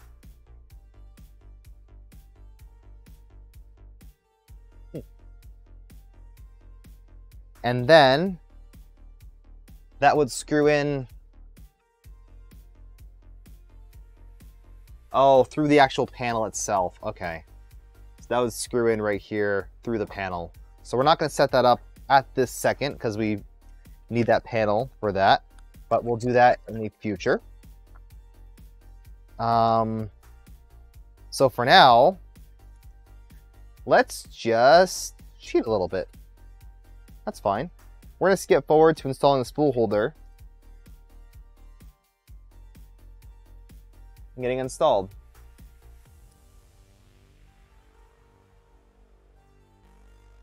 You prefer a smart filament sensor? Absolutely. And if this is set up correctly, if Clipper is set up reasonable, we should be able to easily add that. Well, I wouldn't say easily, but it should be possible to add in the future. You think that's a Spec 2.4, but few people bother with the exhaust because they're ABS machines. Yeah, I know. I'm not a huge fan of the idea of exhausting air out of the chamber. It doesn't really make sense for me because if you're printing ABS, you want all of the air to stay in there.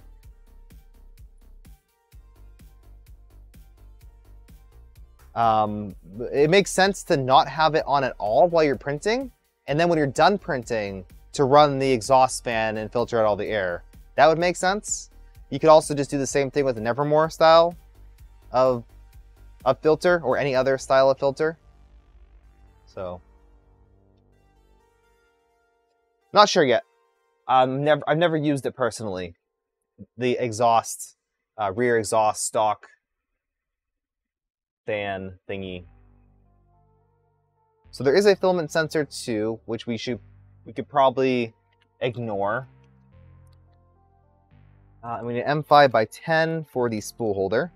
So that will be installed after the panel, but for now I'm going to install it here.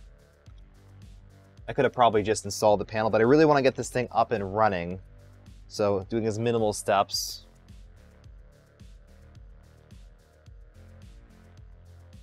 So there's still a few things to do with this build, but for the most part, like this is pretty damn simplified. I gotta say, it's nice. Oh, interesting. I'm just noticing something here. The front corners are blank, and you can install these just by clipping them in. So you don't even have to put corners on the front here. You can just leave it as is if you wanted a stealth look. So all you need to do to change the color scheme is reprint all of these red parts here. So essentially reprint the tool head, and judging by the quality of the printed parts, I'd say it can be improved slightly. I mean, they look decent. They're a little fuzzy. I don't know if that's because of the, again, is it like a weird carbon, like ABS-CF or something? I'm not 100% sure. But you could just replace these. It seems like they are stock-ish parts. So that's good. They're functional. They are functional. They hopefully are functional. You have a Nevermore as well. They say in the README to exhaust. Well, not for printing ABS, but after a print. So you can run the Nevermore while you're printing, so the internal circulation filter, and then when you're done printing, you can exhaust the hot air to cool down the chamber. Here's from the extruder. It looks just like clockwork. I mean, it is clockwork. It is just clockwork. Yeah. So we'll see if it's any good. We will see. We will see. All right. We're not going to install the panels. So at this point, you could put on the back panel and be done with it. You don't have to put on the doors, nothing. If you just want to print PLA, you can be done. But if you're installing the doors, there are additional steps. There's foam. Okay, there's those little strips go on the sides. There's a top panel as well. Oh, we get to do the screen. The screen is next. Okay. After all the panels, which we're skipping. So, the screen. Where did I put that? Here it is. Oh, this screen has some red on it too. I like the red, honestly. It looks fine. It's not like any of the parts that are red are metal, which is nice, meaning that you can change the color if you wanted to. Oh, okay.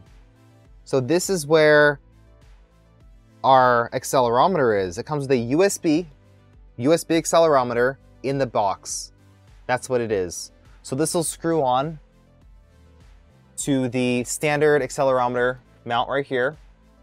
And you could leave it on 24/7 if you wanted to as well. And then that just plugs in through USB on the front, and you can get your accelerometer readings. That is very nice. Also, the screen is magnetically mounted. Is that right?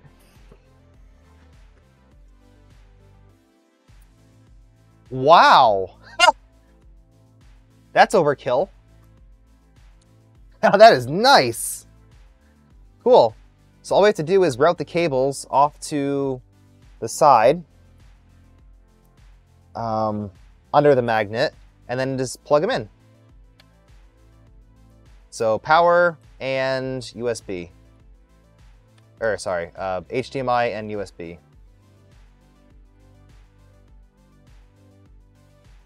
Huh. Not bad. Seems firm enough.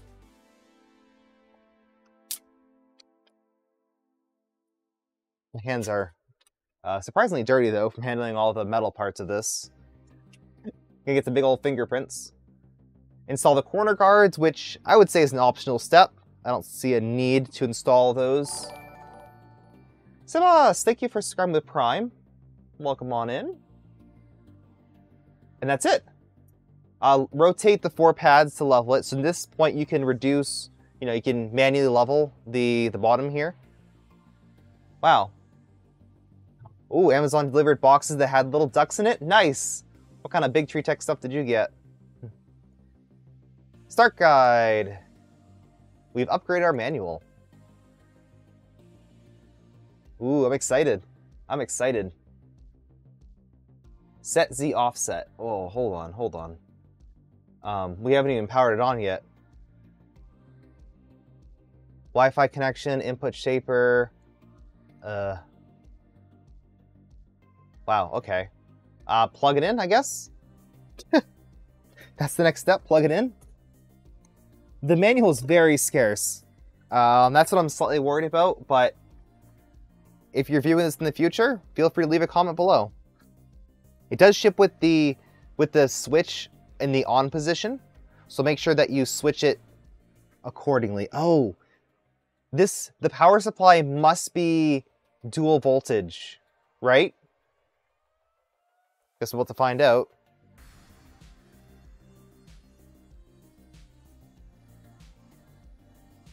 You don't have to switch yours? Yeah, it must be dual because it's fixed in the bottom there. There's no way to access it, and they don't tell you to. So it doesn't really cost them much more to enable that. It must be auto switching, yeah. And we're booting. Oh no, no, no! It was marked as 115 on the box. So they must change the voltage based off of your country. In that case. But I don't see any labels or anything stating what the voltage is on here. That's kind of weird. Hey, we're on. We're in. Yeah, someone must have flipped it already. Okay. Let's see. So the first thing I'm going to check, this has tap. So on the actual tool head in the back here, there's a red light. I'm going to lift this up and it turns blue. So tap works, so we're not going to immediately crash it if we go to home, hopefully. So let's do this looks like stock-ish clipper screen. It looks pretty much just bare bones clipper screen. So let's home. Home all. Open the X. The Y. And I'm going to check it. The Z. Works. I like to do that tap test, you know, just to verify the probe. Let's try it again, because it errors out if it detects it and then it moves more than I was expecting. I gotta remove the plastic on the sheet too. So it looks like that's all set up correctly.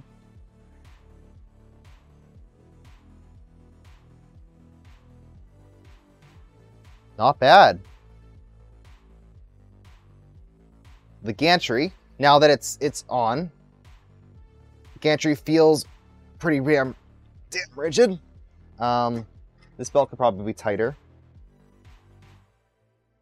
It's a little on the loose side.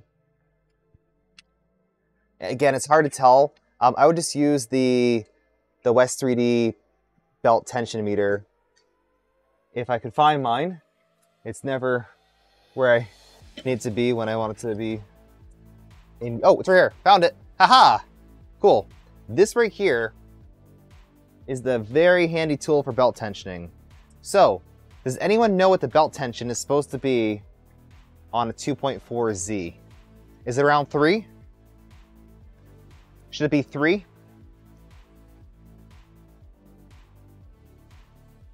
2.8. Is that right? 2.8 on this scale. Right now it's 2.5. 3.1415. 9. Okay. Does anyone have a serious answer to this? Okay, everyone's saying variance of pi. Well, let's go to, I like 2.8. That was a good number. So I want to make sure that these are both screwed in around the same distance and go right up to around 2.8.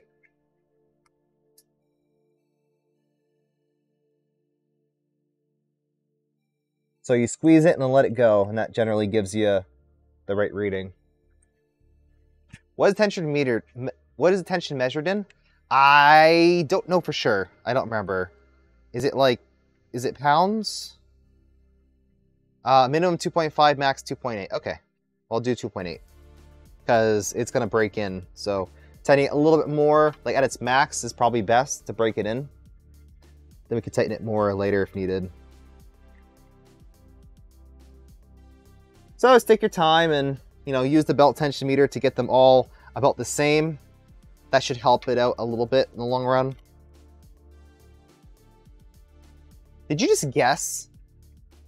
Did you guess 2.8? Inch pounds, inch pounds. Yeah, I don't know much about torquing. All I know is that I want to get these as even as possible. I'm just gonna view it on my end. Yeah, this is really, really easy, or this is why I use this tool, because you can tension your belts in about 5 seconds. It's incredible. Done. Now, this tension right here should be 2 on the dot, and it is high. That's what I figured. This belt tension is high. So we can leave it like this, but yeah, it's like at 2.6, 2.7. I'm going to see if I can reduce the tension on these idlers just to get it set up as you know, optimal as possible. So how do we reduce the tension on here? That is a great question.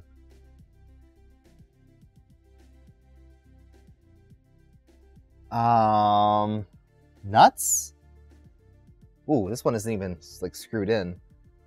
Yeah, this right here, this little nut in the front wasn't even screwed in. So take a look at all of those right there. And I think it comes with a tool for that.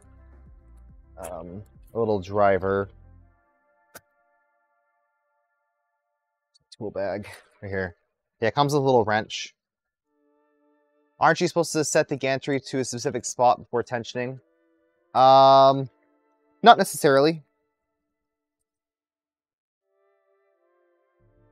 Because the belt tension should be about the same regardless. I don't know, maybe. I usually kind of put it at the center of the bed. So this is completely loose, but we want to loosen this. We should actually unlock the gantry too, so... whoops. Home. Can't see. Disable motors. Okay, so motors are now disabled. Move it back and forth to unlock the belts, but they feel super tight. Super, super tight. I guess tight is better than loose, so they want to make sure that it's tight out of the factory. But I'm going to... oh yeah, okay, so that makes sense. So I'm measuring actual belt tension. The tension shouldn't matter, or shouldn't vary, you know. It shouldn't vary at all if you move it around, because tension is tension. But if you're measuring the belt tension based off of a frequency, then yes, the frequency will change versus different lengths. That makes sense. But I'm just using this little handy dandy tension meter. This right? Nut seems bigger. It doesn't even work. Okay, well, I'm gonna use my own wrench. Just any smooth-faced wrench would work.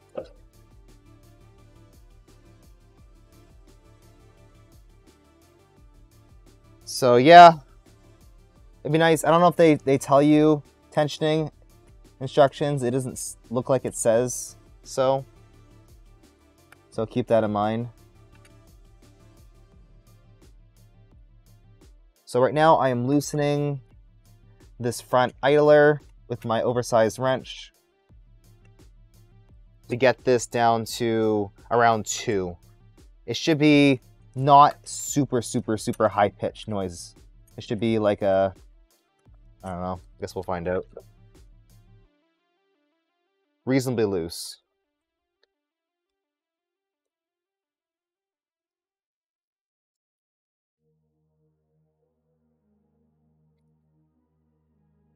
And then occasionally reset the tension. I should probably lift up the gantry a little. Make sure I'm not, you know, moving this right against the bed and crashing it. So move it back and forth a bit to reset the tension, and then remeasure. I'm still at like 2.5. These are way too tight.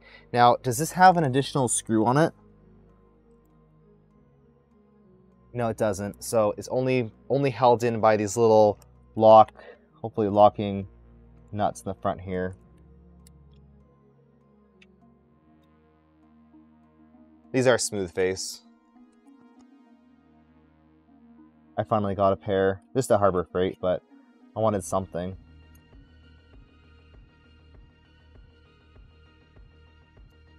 Is this loosening at all?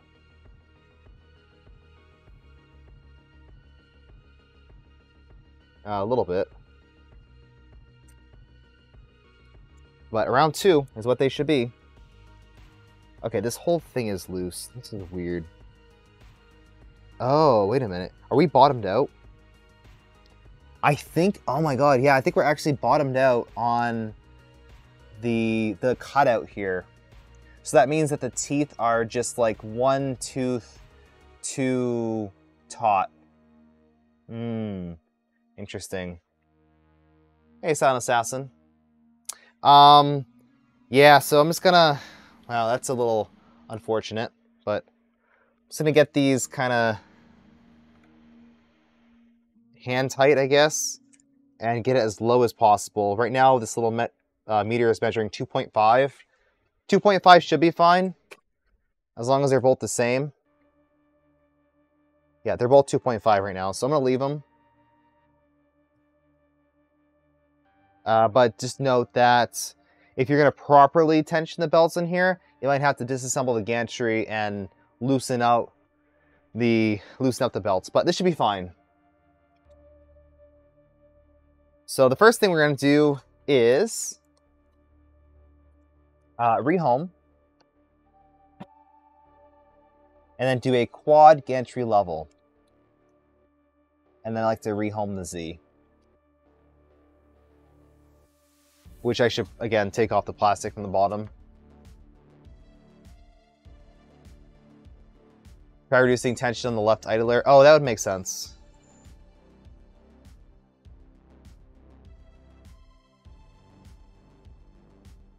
I'll leave it as is for now so we can move on, but I'll play around with it. And yeah, maybe I can loosen up this one a little more, and that would reduce the tension on both sides. All right, quad gantry level. Now it's going to measure. Oof. That is wrong. It is like the very corner. The very corner. Wish I had my interface. It's hard to move around here. Can't see what I'm doing. Ooh, that's not what I wanted. Z up. All right, let me take off this plastic. But it seems like it's, I don't know if Ian's still here, but it seems like it probes way too close to the corner. Was that tension meter printed or purchased? I purchased it from West 3D. I strongly encourage you pick one up yourself if you have any custom printer. Let's try homing all again, and then rerunning the quad gantry level. But the quad gantry should do it like at least 10 millimeters in from the corner. I think I do mine 15 or 20. I don't have this hooked up to the Wi-Fi yet, so I can't remote into it, but I can probably get it set up pretty quick if needed. I'd like to get at least one print off. That would be nice.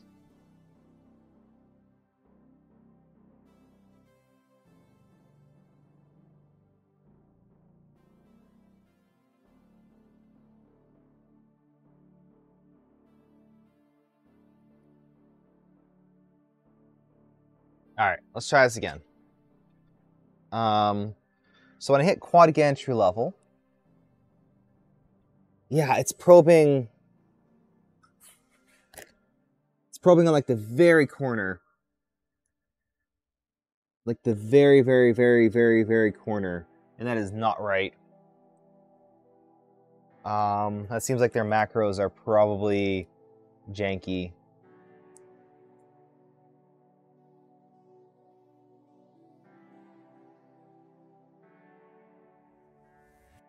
So what I'm gonna do is disable the motors, and lower this corner down a little bit. It seems like they have very little play in their macro. Which that's probably why Ian was saying to level it manually first. That would make sense. Good night, folks. If you have to leave, I'm going to be continuing this for a little longer. Let's try another quad gantry level. I don't like how it's probing on the actual corner of the bed. Like it's like on the very edge. But it's working. Ooh, that's not probing. That's probing way off. Okay, so I wonder if it's a macro issue. But that is not correct. Or it could be a bed position issue. Like the bed isn't mounted in the right spot.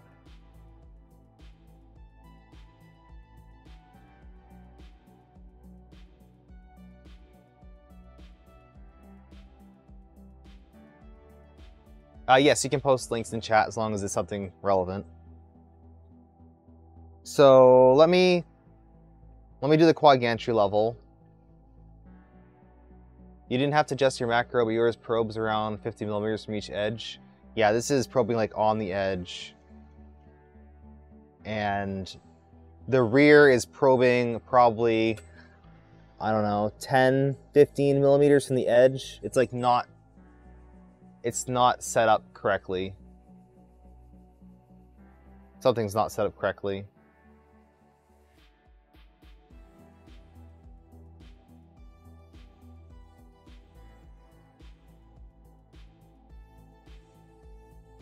But hey, it's working. That's good. Is the bed too rearward? Well, I mean, it came pre-installed. It's possible. It could be the bed location. All right, cool. Did it pass? I think it passed. So what I'm gonna do is rehome the Z, and then go back and then move the Z up one. And then move the Y as far back as it'll go. Bless me. Ugh. And then move the Z down.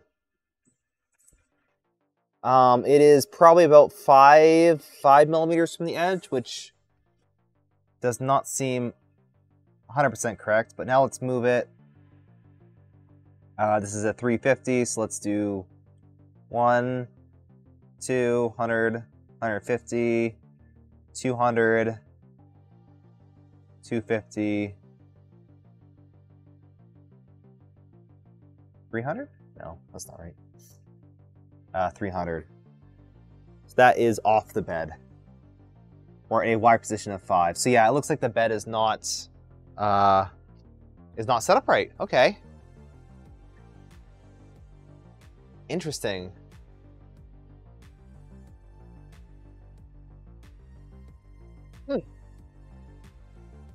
So yeah, it seems like the bed location is not 100% correct.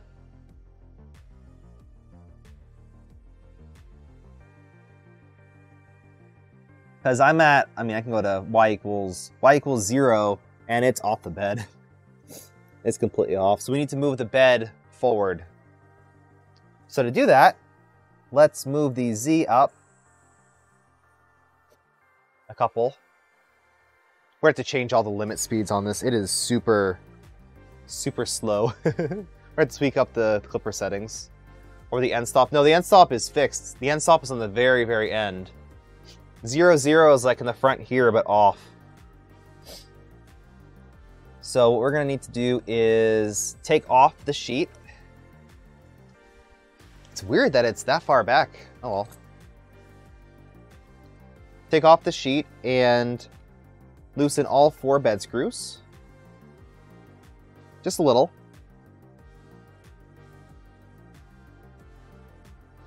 Looks like it's mounted with some weird insulation standoff thing. It's weird. So we're gonna loosen that, loosen that, loosen that, and slide it forward.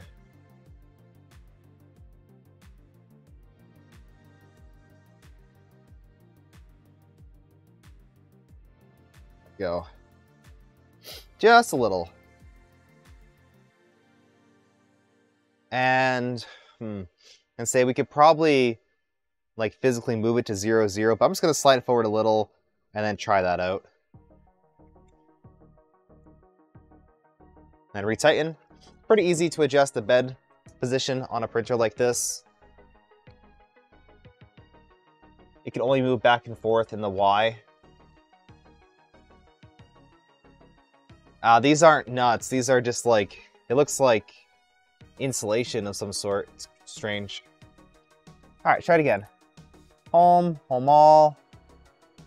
It's gonna take 10 years because it's up high. There's proper measurement from, for the Voron from the build docs. That's true. It's a little bit weird because the rails aren't quite the same. I mean, there are no rails in the front here.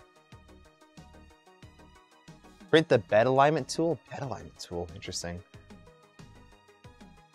I built this one. This was a kit. This is a Troodon 2.0, which is a mostly pre-built 2.4. I unboxed this today, and we're already homing. I didn't put the rear panel on yet, but that's not too much effort. Now I can read quad gantry level. It is kind of in the corner. Okay, so it could probably go forward a little bit more, but it's much, much more centered. Much better. I would say move forward a couple millimeters, but better. It shouldn't be probing on the corner. That was a dead giveaway that something was set up wrong. So the macros are probably fine. It's the bed location, just slightly off from the factory. Not a big deal. We fixed that pretty easily. So next, I guess we'll hook up to the Wi-Fi. To the Wi-Fi. The one, the only, the Wi-Fi. So what do you guys think so far? Honestly, give me your honest opinion. Would you recommend this to someone who wants a Voron but doesn't want to build a Voron? It's a couple of quirks. A couple of things that are less than ideal. But I'm up and running. This is a Troodon, Troodon 2? V2? No, not V2. 2.0 Pro. The 350mm. Yeah, 350 Pro Troodon. Sucks a lot of the fun out of owning a Voron. Oh, absolutely. But some people are just frustrated with their Vorons. Like, I'm on the Voron Discord, and a lot of times people just want their printer to print. And I fully understand. So, network. Network.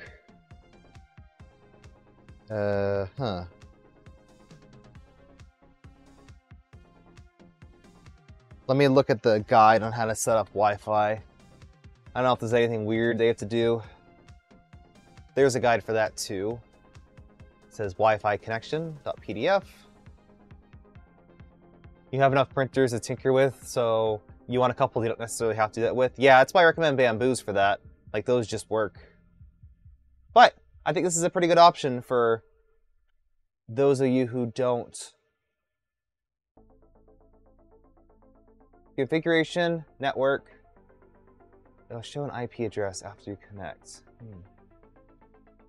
Okay.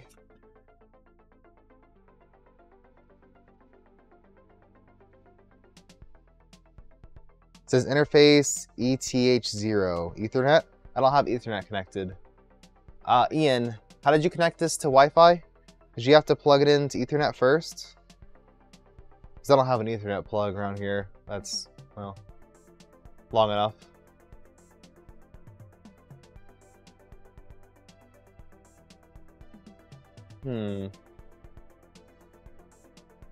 Also, I didn't see an extension cable for the Wi-Fi, and the Wi-Fi on those Big Tree Tech boards are not great.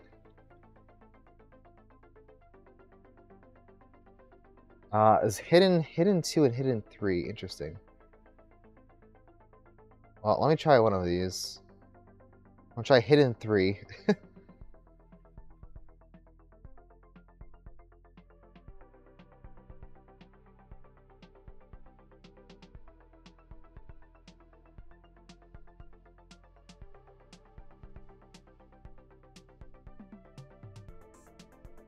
Starting Wi-Fi association, pairing, authorizing, connecting.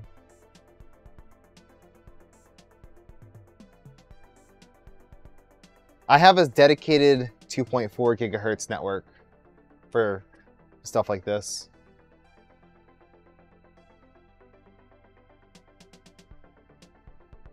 Failed to connect. Oh, I see a lot more now. Okay. Why are they all hidden? That's weird.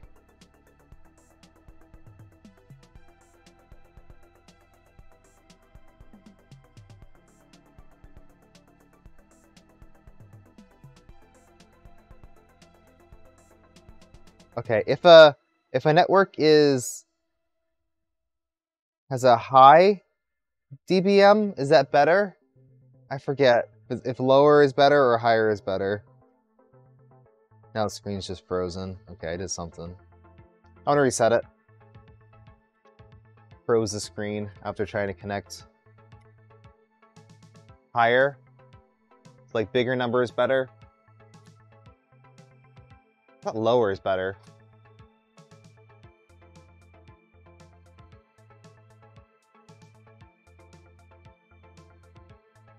It's how loud. Oh, right, higher is better. Okay.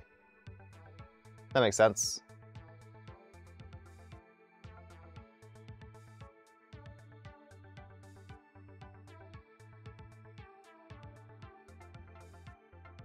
Lower is better for your hearing. That's true. All right, let's go more network. And just let it, I guess.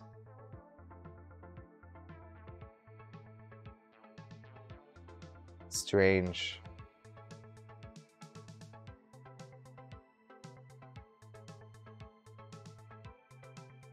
You had to disable 802.11ax. Okay. Okay. Thank you, Ian. Let me check that. I just switched over to a Unify setup, so I should be able to see if that's the case.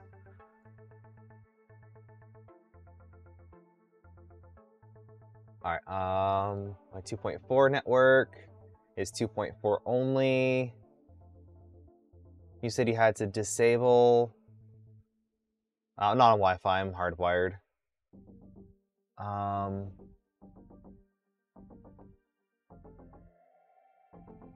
What'd you say? Had to disable AX mode? No.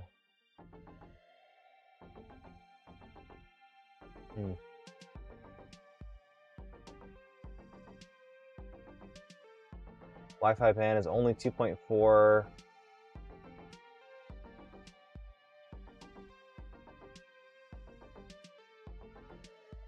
Yeah, it looks like it's all set up right.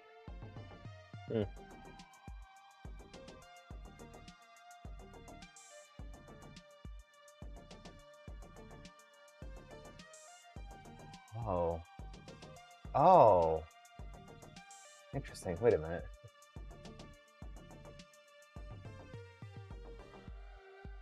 Broadcasting EPs. Have I not been using my other access points? Oops.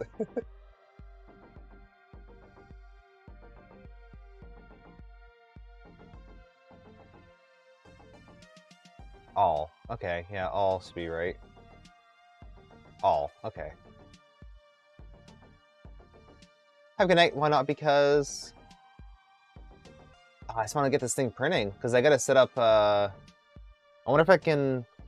Can you load files manually onto this printer, or do you have to hook it up to Wi-Fi first? That I'm not sure.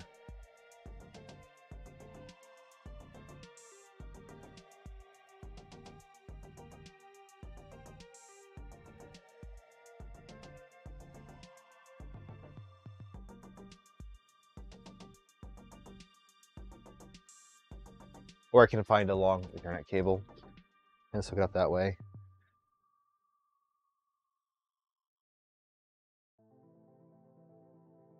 That seems like that's going to be the potential case. No, but how do I hook up to Wi-Fi? Okay, that's kind of a big deal if this can't easily hook up to Wi-Fi, because that's a large portion of how you use this type of printer, is wirelessly sending it files, even accessing Clipper.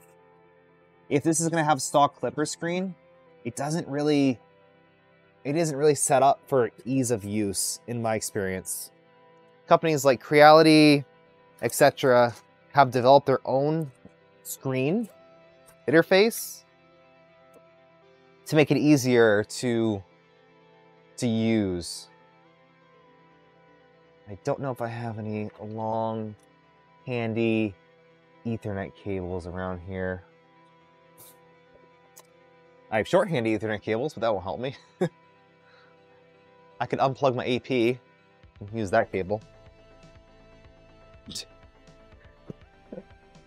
Why not? I don't need an access point. All right, let's see. Here.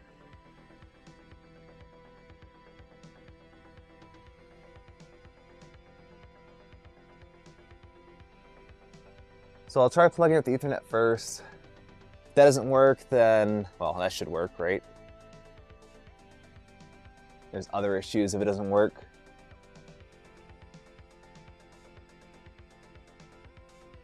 But I don't remember seeing a Wi-Fi antenna, and the whole base of this is metal. So I'm kind of questioning that a little bit right now. Or it could be simple as like the Wi-Fi being weird. I was able to get my other regular Big Tree Tech Pi set up previously. That should be good. There we go. See if Ethernet works. Okay. Yeah, so there definitely is probably an issue with Wi-Fi then. So, we'll use Ethernet. Right from the ceiling. Easy peasy.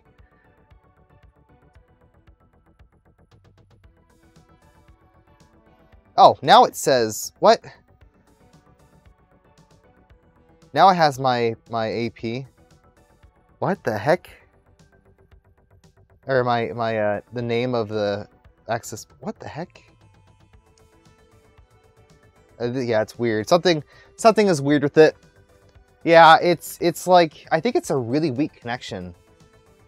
I'm just guessing. I don't know though. It's something's not set up right. All right, so I'm plugged in via Ethernet. It should be a known working Ethernet because it's just powering an AP. So let's see if it connects now.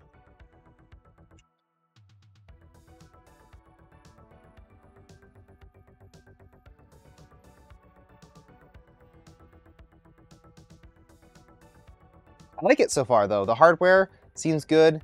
They've made some questionable decisions, like having all of the drag chains not be oriented the right way. I don't know if they did that on purpose, but that's certainly not how they're supposed to be installed. They're supposed to be flat and flush, but maybe that helps with bend radius. I don't know. Let's see. More network. We are connected. 170. Failed to connect to the requested network. What do you mean? 170. Okay.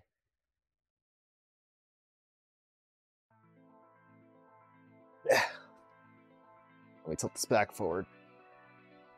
Let me see if we can get on here. Love to see what I tuned for making this print peel at decent speeds. Yeah. Well, I'll be using my standard profile for my Vorons and Bamboo, stuff like that. and then just, you know, playing around with flow ratio, etc. But yeah, I'll certainly go through a full tuning, and I'll post the Orca Slicer profile for this on my Patreon once I'm done. So link to that in the video description if you're still watching this. So let's go to 192.168.1.170. And we have Clipper.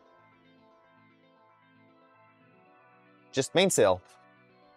Look at that. Straight up mainsail. Wow. Not bad at all.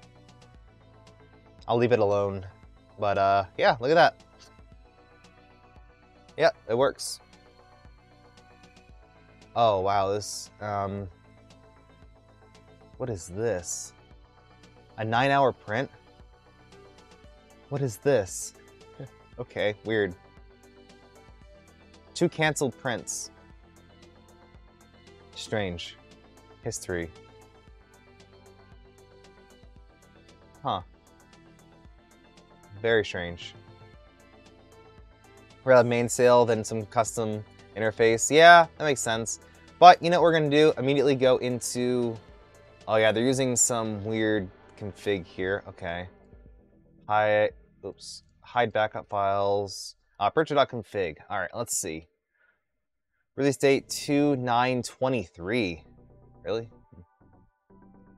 Max velocity 300. Wow, that is slow. Acceleration 3000. Max Z velocity 15. Okay, this is a 2.4. Your max Z velocity can be somewhere like 150 on a 2.4. So I'm gonna set it to 100 just to be safe. I'm already editing files. I just don't want it to be super slow. Square corner velocity set to 5. That's a hard limit. That's actually kind of slow for a printer like this. So I'm just gonna set it to 12, which is the max usually default in Clipper, or in the slicer. Thank you, thank you, Hyde. Yeah, I'll be setting up an ERCF on some printer. We'll see. Oh, they haven't even cleaned up the config. Well, this is definitely the 2.4 config. They have some PID tuning. Probe speed 10. We're gonna do lift speed 100 to make sure we probe faster. That looks fine. Safe Z home is fine. Keeping it mostly stock for now. I just don't want the slow homing. That drives me crazy. I don't have a filament sensor set up yet. Alright, we'll go from there. Oh, what's the start macro look like? It's probably in the manual. Let's see, start guide. I already have that open. Wi-Fi connection, start guide. Alright, let's see. We have to do, so the macro, calibrate probe offset. So we have to do that first. So we have to heat up the bed usually before we do that. Cancel macro, stops print as is. Yeah, that's pretty common on a stock setup. Alright. So the first thing we're going to do is home the printer, or we'll do the Z offset to get something there. That's a great idea to do first. So I'm just going to use the web interface because it's easier for me. Let's do home. You'll notice that the Z axis, when it moves up, goes a lot faster now because I've changed it to 100 millimeters a second on the lift speed. It should, at least. Alright. And shouldn't need to QGL it, but we can do it anyway. Yeah, see how it moves up a lot faster now? That's good. It can go even faster too, but 100 is much faster than stock.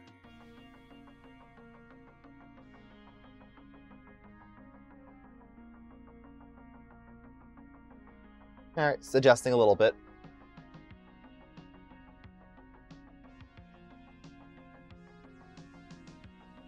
I guess we won't even heat up the bed. We'll do like it says and do the Z offset with the cold bed.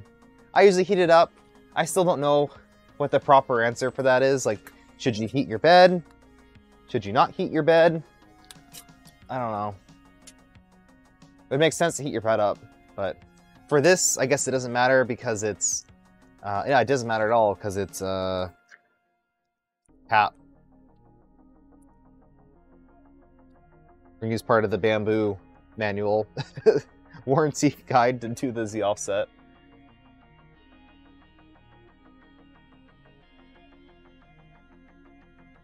Still probing. I think the sensitivity is probably a little too high.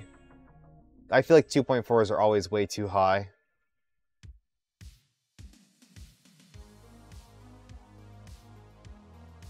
But in this case, because we're using tap, it doesn't matter what the bed temp is, because it's just referencing the top surface. If anything, we should heat up the extruder to 150, because that's the maximum that'll tap at, hopefully. So let's heat that up, wait for it to get the temp. Just in case there's any expansion. I'm hoping the nozzle is pre-tightened from the factory. That'd be a major bummer if it wasn't, because this is a heat block style probe. So if it leaks, it'll be a nightmare. But I'm guessing that's not the case because it doesn't say to tighten your nozzle. Wow, it's not super fast to heat up either. Aluminum build plate will have different expansion, different temps. Yes, yes it will. So when you do your final probing to get your Z equals 0, then it'll be at different height. But I'm just getting the offset. The offset doesn't matter what the temperature is of the bed, with tap specifically. For other systems, it might matter. You swapped out the nozzle for an Undertaker? Yeah, that's probably a good idea. I've been using those CHT clone nozzles, and they work fine, so I keep using them. All right, we're at 150. Let's rehome the Z. Okay, and then we're gonna run the macro, calibrate probe offset. And using the, I'm just gonna use the screen interface, what I have here. Looks like it's activating something over there too. But I'm closer to here. So I'm gonna put this under here and use the plus and minuses to get it so that there is a slight friction on the paper. Slide it back and forth till I feel initial friction.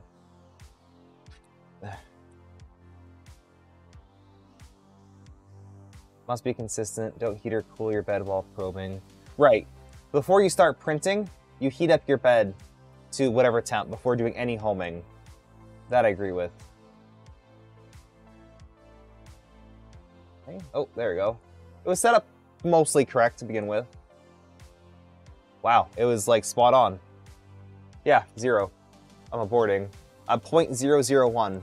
So the offset is already set up correctly. Good, in case you don't do that step. Next. What do we got? Bed mesh leveling. Oh, do we need to do a bed mesh first? I guess so. Well, let's heat up the build plate to 60. It's gonna take 10 years, but might as well. And then we get the slicer set up. So let's see what it has for instructions on. So it has a Prusa slicer profile. Let's just use that. Let's use that for now. So file, import, config. And then go to that init file. Heats up quickly. That's good. I didn't even check what type of heater it is. Is it just a, yeah, just a pad heater. Not edge to edge, but should be fine. Purchase slicer profile, there we go. Load that in.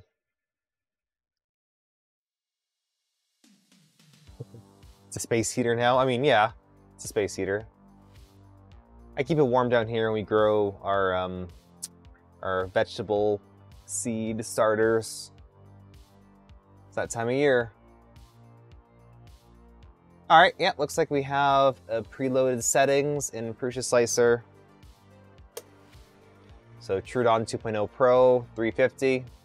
I just did a file import, import config, and then I loaded in the file it gave me. So what does it come with for filament? Does it only come with ABS?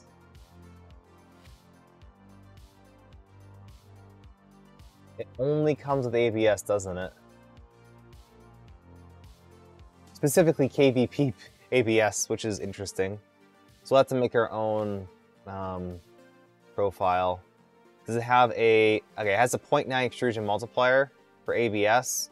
So I'm gonna just take this same ABS profile and convert it to PLA by going to ABS and changing it to PLA. Max biometric speed 11. Yeah, it's probably not very fast. We'll see though. And then cooling, when I max that out. Bridges, fan speed, 100%. Disable fan first one layer. We'll just keep it at 100% all the time.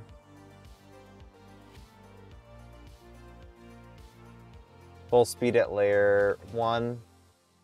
Save as, Troodon 2.0 Pro, PLA. Okay. The dragging with stock 0.4 should be in 20. Yeah, we'll test it, but I don't want to go overboard. We can change it to 15. Which is usually default for most of these things. 15. And then we got check temperatures.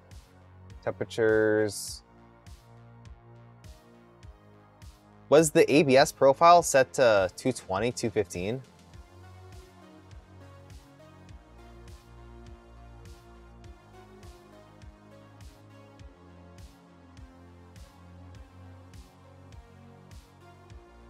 I'm so confused. Yeah, it was set to ABS, but 220, 215 for temps. Is it actually printing ABS at those temps? Yeah, this is weird. We'll make our own Orca Slicer profile. In fact, what is the start G code? Because we can just make our own. First layer temperature. Okay. Yeah, so it just sets the temperature of everything and then starts printing.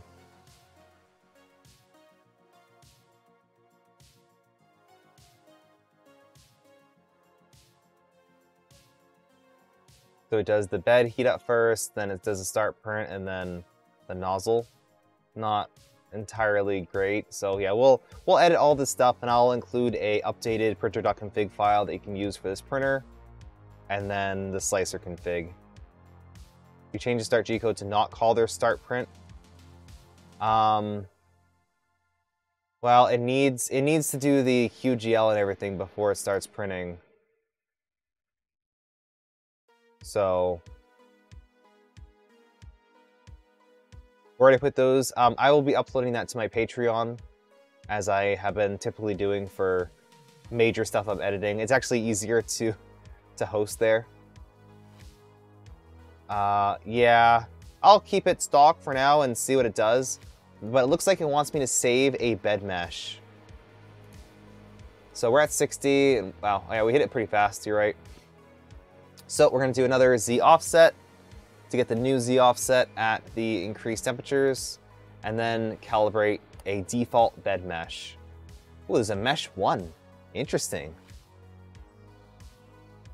Oh dear. It's a big bed mesh. It's going to take 10 years. That's okay. So typically, how I run a printer like this is I'll install adaptive mesh on the printer, which I think it's even built into Modern Clipper. But running a small bed mesh for every print is ideal, because there can be small variations in the print bed or whatever, or the gantry isn't perfectly lined up. I like to do that. A lot of people will just run one bed mesh and then never run a bed mesh, and then occasionally run a bed mesh, you can do that too. So we're gonna run at least one bed mesh and just check it to make sure it's all good. And while that's doing its thing, let's grab some filament. Let's grab some filament. What'll show up nice in camera?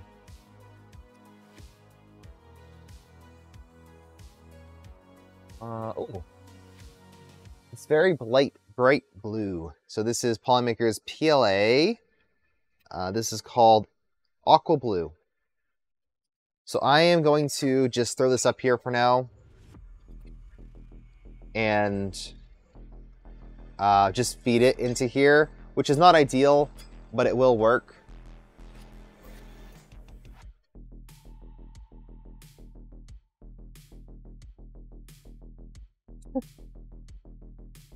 As long as this thing probes in a reasonable amount of time. We'll make sure to save it, and hopefully it calls the bed mesh before we start printing. So what are we going to print? What's our first print going to be? Probably should be a swatch truck. We'll do a swatch truck.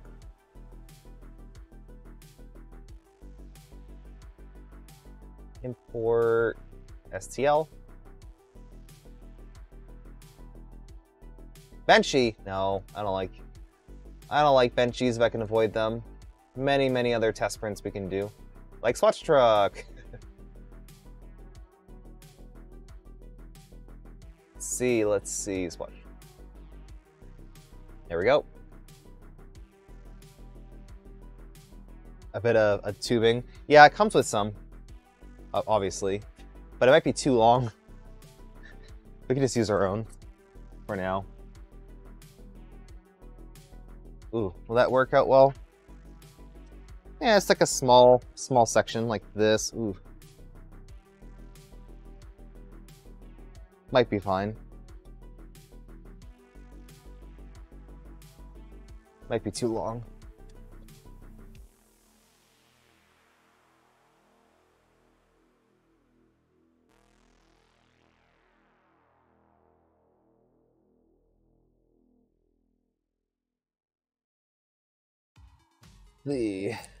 Almost done. Then we could try to get our first print going. So we're going to save this. Ooh, that's not bad. That's not bad. 0.2 deviation, looks reasonably flat. I'll take that. Save config, make sure it's saved. You can do the same thing but on the screen. I prefer to do everything right in the browser. Now we have a default. Let's just verify what the heck the start print is doing. So we can go all the way down to our macros in the printer.config and see if it loads the bed mesh. Print start, home axes. So it does a G32. So G32 will heat up the nozzle to 150. Does a nozzle clean, quad gantry level nozzle clean. Another home goes to the middle. Then it does a prime. So does it ever load? Does it ever load the bed mesh? Does the bed mesh clear in the print end? Does it ever load the bed mesh?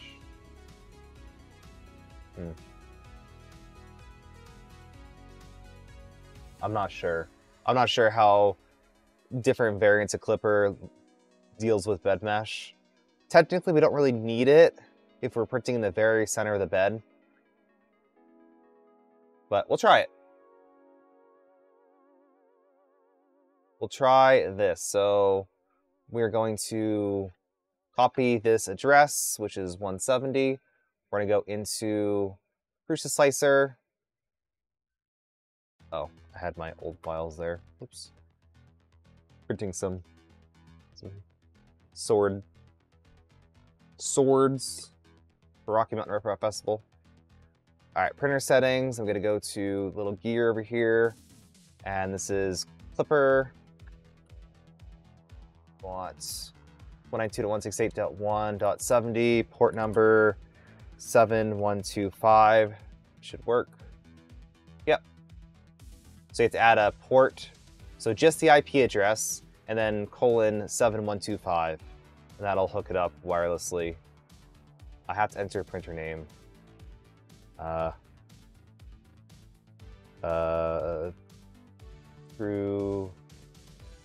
2.4. 350. Sure. All right, and then we can slice. If EdMesh is saved as default, it'll always get used. Okay, that makes sense. Send a printer? Just whatever their stock profile is. I don't know. It looks like a Swatch truck. Oh, it's using grid though. I hate grid infill. And it's doing something. Printing. Cool. Yeah, nothing is set up correctly in the slicer. It's definitely needs some improvement on the slicer. So I'll at least make that and upload it to my Patreon. But it should be pretty quick. Okay, it's going up to 65. Yeah, that heats up pretty quick. Now, you should let it heat soak generally before printing, just to make sure the top surface is the same temperature as the bottom. For a huge bed like this, the bottom will heat up very quick, but then it takes time for the heat to radiate through the entire thick bed. But we'll see what this does. I'm genuinely curious if we're going to get... Oh, we haven't loaded filament. That's an issue. That is actually an issue. Let's see. It's going to home again. Strange. Luckily, this is a clockwork, so we can just shove filament down.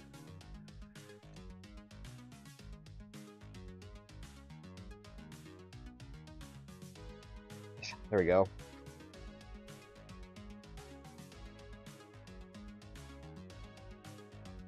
That may be bigger than your actual bed. Hey, Chris Perillo. Yes, it's very big. Oh, I was gonna say, mini size is like that big.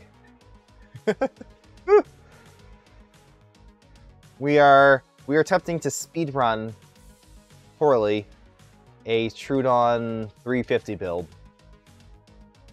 Yeah, let's do wireless filament. Wireless. We'll see if it actually purges enough. Who knows? It might not.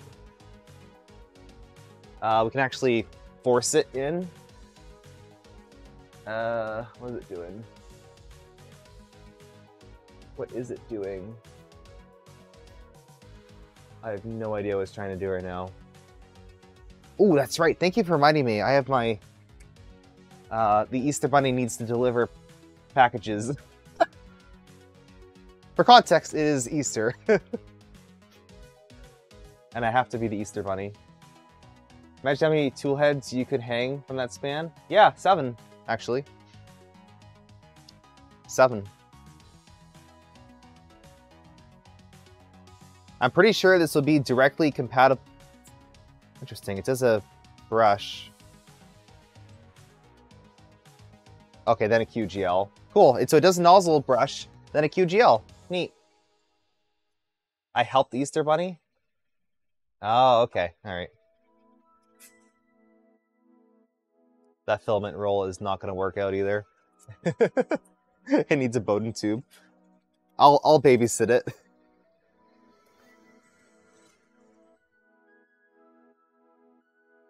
There is a brush back there, yep. That's something that I've always wanted to get set up, but just never did. Metcat, thank you for gifting a tier 1 sub to Chris Perillo, the one and only. Oh wow, the nozzle brush is actually machined into the bed. That's kind of neat. Never seen that before. Usually there's like a little bit that you can screw onto the side of the extrusion, but they just machined it into the bed. Very cool. Yeah, while this is doing its thing, I mean, not really much to say about the printer. We have to wait for it to actually print, and I'm guessing that's going to be able, or it's going to need some amount of tuning. I'm not really comfortable with their, you know, their profile, etc. And their instructions are a little bit lacking. But the hardware itself seems good. And that's what's important. They sell a replacement brush. Good. You run a brush purge bucket? Yeah. That could be nice. I've just never set it up. Something I've always wanted to. Usually just a little bit of a prime line works fine for me. Now it's heating up. I'm going to actually just force filament through. There we go. Just to make sure it has some amount in there. Wow, that filament is probably on way too tight. But we do have a little bit of filament oozing, so that's good. Just brush it off. No PID tuning done yet, nothing like that. I think it has some stock values in there. Let's see. Is it PID tuned at all?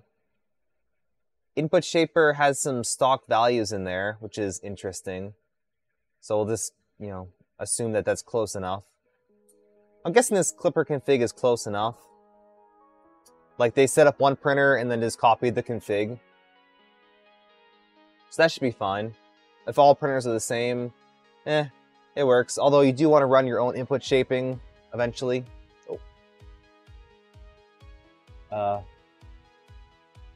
Printing? There's a ball of filament from where there was a ball of filament. Typically, you would have a... Now let's leave it.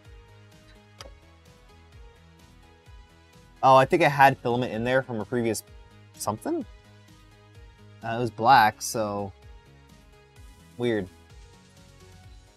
I don't know how they would have tested this. Maybe they did test it, like they tested the extruder to make sure it worked. But like not on the printer. It's printing though. First layer looks perfect.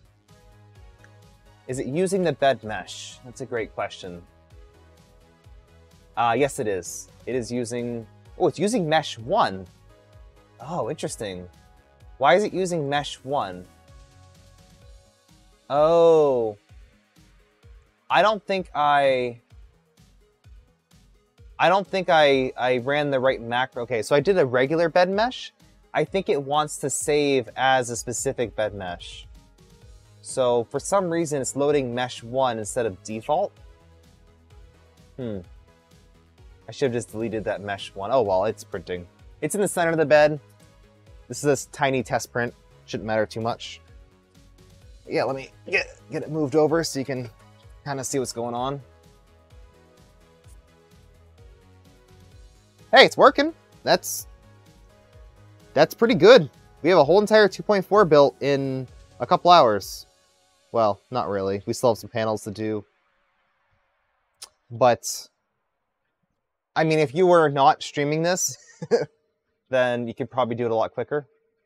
We did check the start macro. And I did save it. I see the mesh. I see the default, but it's loading mesh 1 that was already in there before. You only saw the back panel. That's the only one you need, is the back panel. Oh, I gotta plug in the light too. Let's see, the light is number 2. Oh, wow. Holy LEDs. Wow. That is a light. That's a light and a half there. Woo! Blinding. Does cast a lot of shadows though. I'd like to see more even lighting across it. 3 hours to get this far is fast. Yeah, right? Less than 3 hours and we're printing. Given, I'd say if you're an absolute beginner, you'd probably be stuck on a few spots, especially like the profile. Because it was set up to print ABS at 220. That does not seem right. Oh, are there LEDs in the tool head? I don't know. No idea. Honestly, they aren't really needed, so I wouldn't put it past them. There's tap. There's none. Okay, that's fine. I'd rather sacrifice tool head LEDs for a giant chamber light if I had the choice. But it's weird they put only one in the back when they could have just put an entire strip along the whole metal section on the top. It's like it's almost asking for LEDs there. So we'll play around with that later. But I think we're gonna call it here. I mean, it's printing. I can see a spot struck. This is honestly better than a lot of my first test prints on other Vorons that I build. No, Charlie, it was in the slicer. The slicer was set up weird. The slicer is set, it was preset to ABS as the filament type, but PLA temps. So maybe they're expecting you to print PLA? I don't know.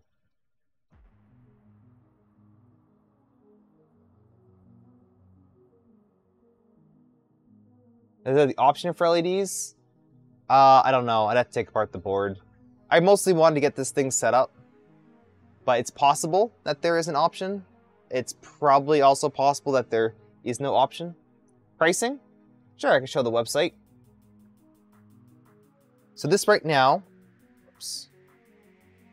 This is the 350 version. If you were to go to their website, right here, it is regularly priced $1,100, which is on par and actually a little bit cheaper than some of the 350 2.4 kits. So you're essentially paying for a 2.4 kit, but not having to build it.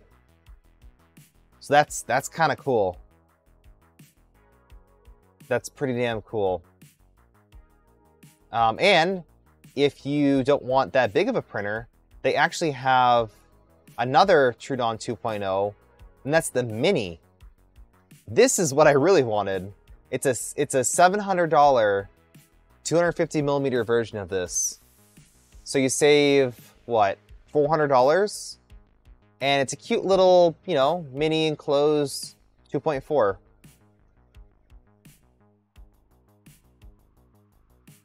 So yeah, if you're interested in either of these, looks like this one only ships from China right now. It's a little bit more if you want to get it from the US. Let me know in the comments below. Is this something that you would buy? And do you already own a Voron? Like, would this be your first Voron printer? I'm impressed so far. We'll see how it lasts. I'll be printing off a lot of stuff on it to test it out. Thanks to Polymaker for providing filament for testing and evaluation.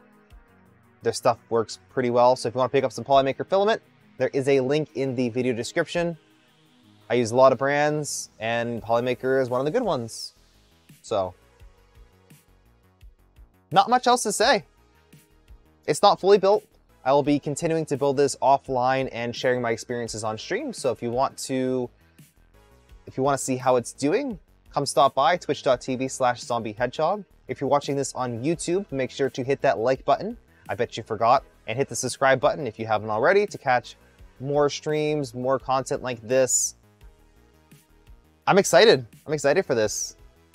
And I'm excited for more companies to come out with more or less finished versions of this and not completely killing the whole Clipper experience. This is just bare Clipper.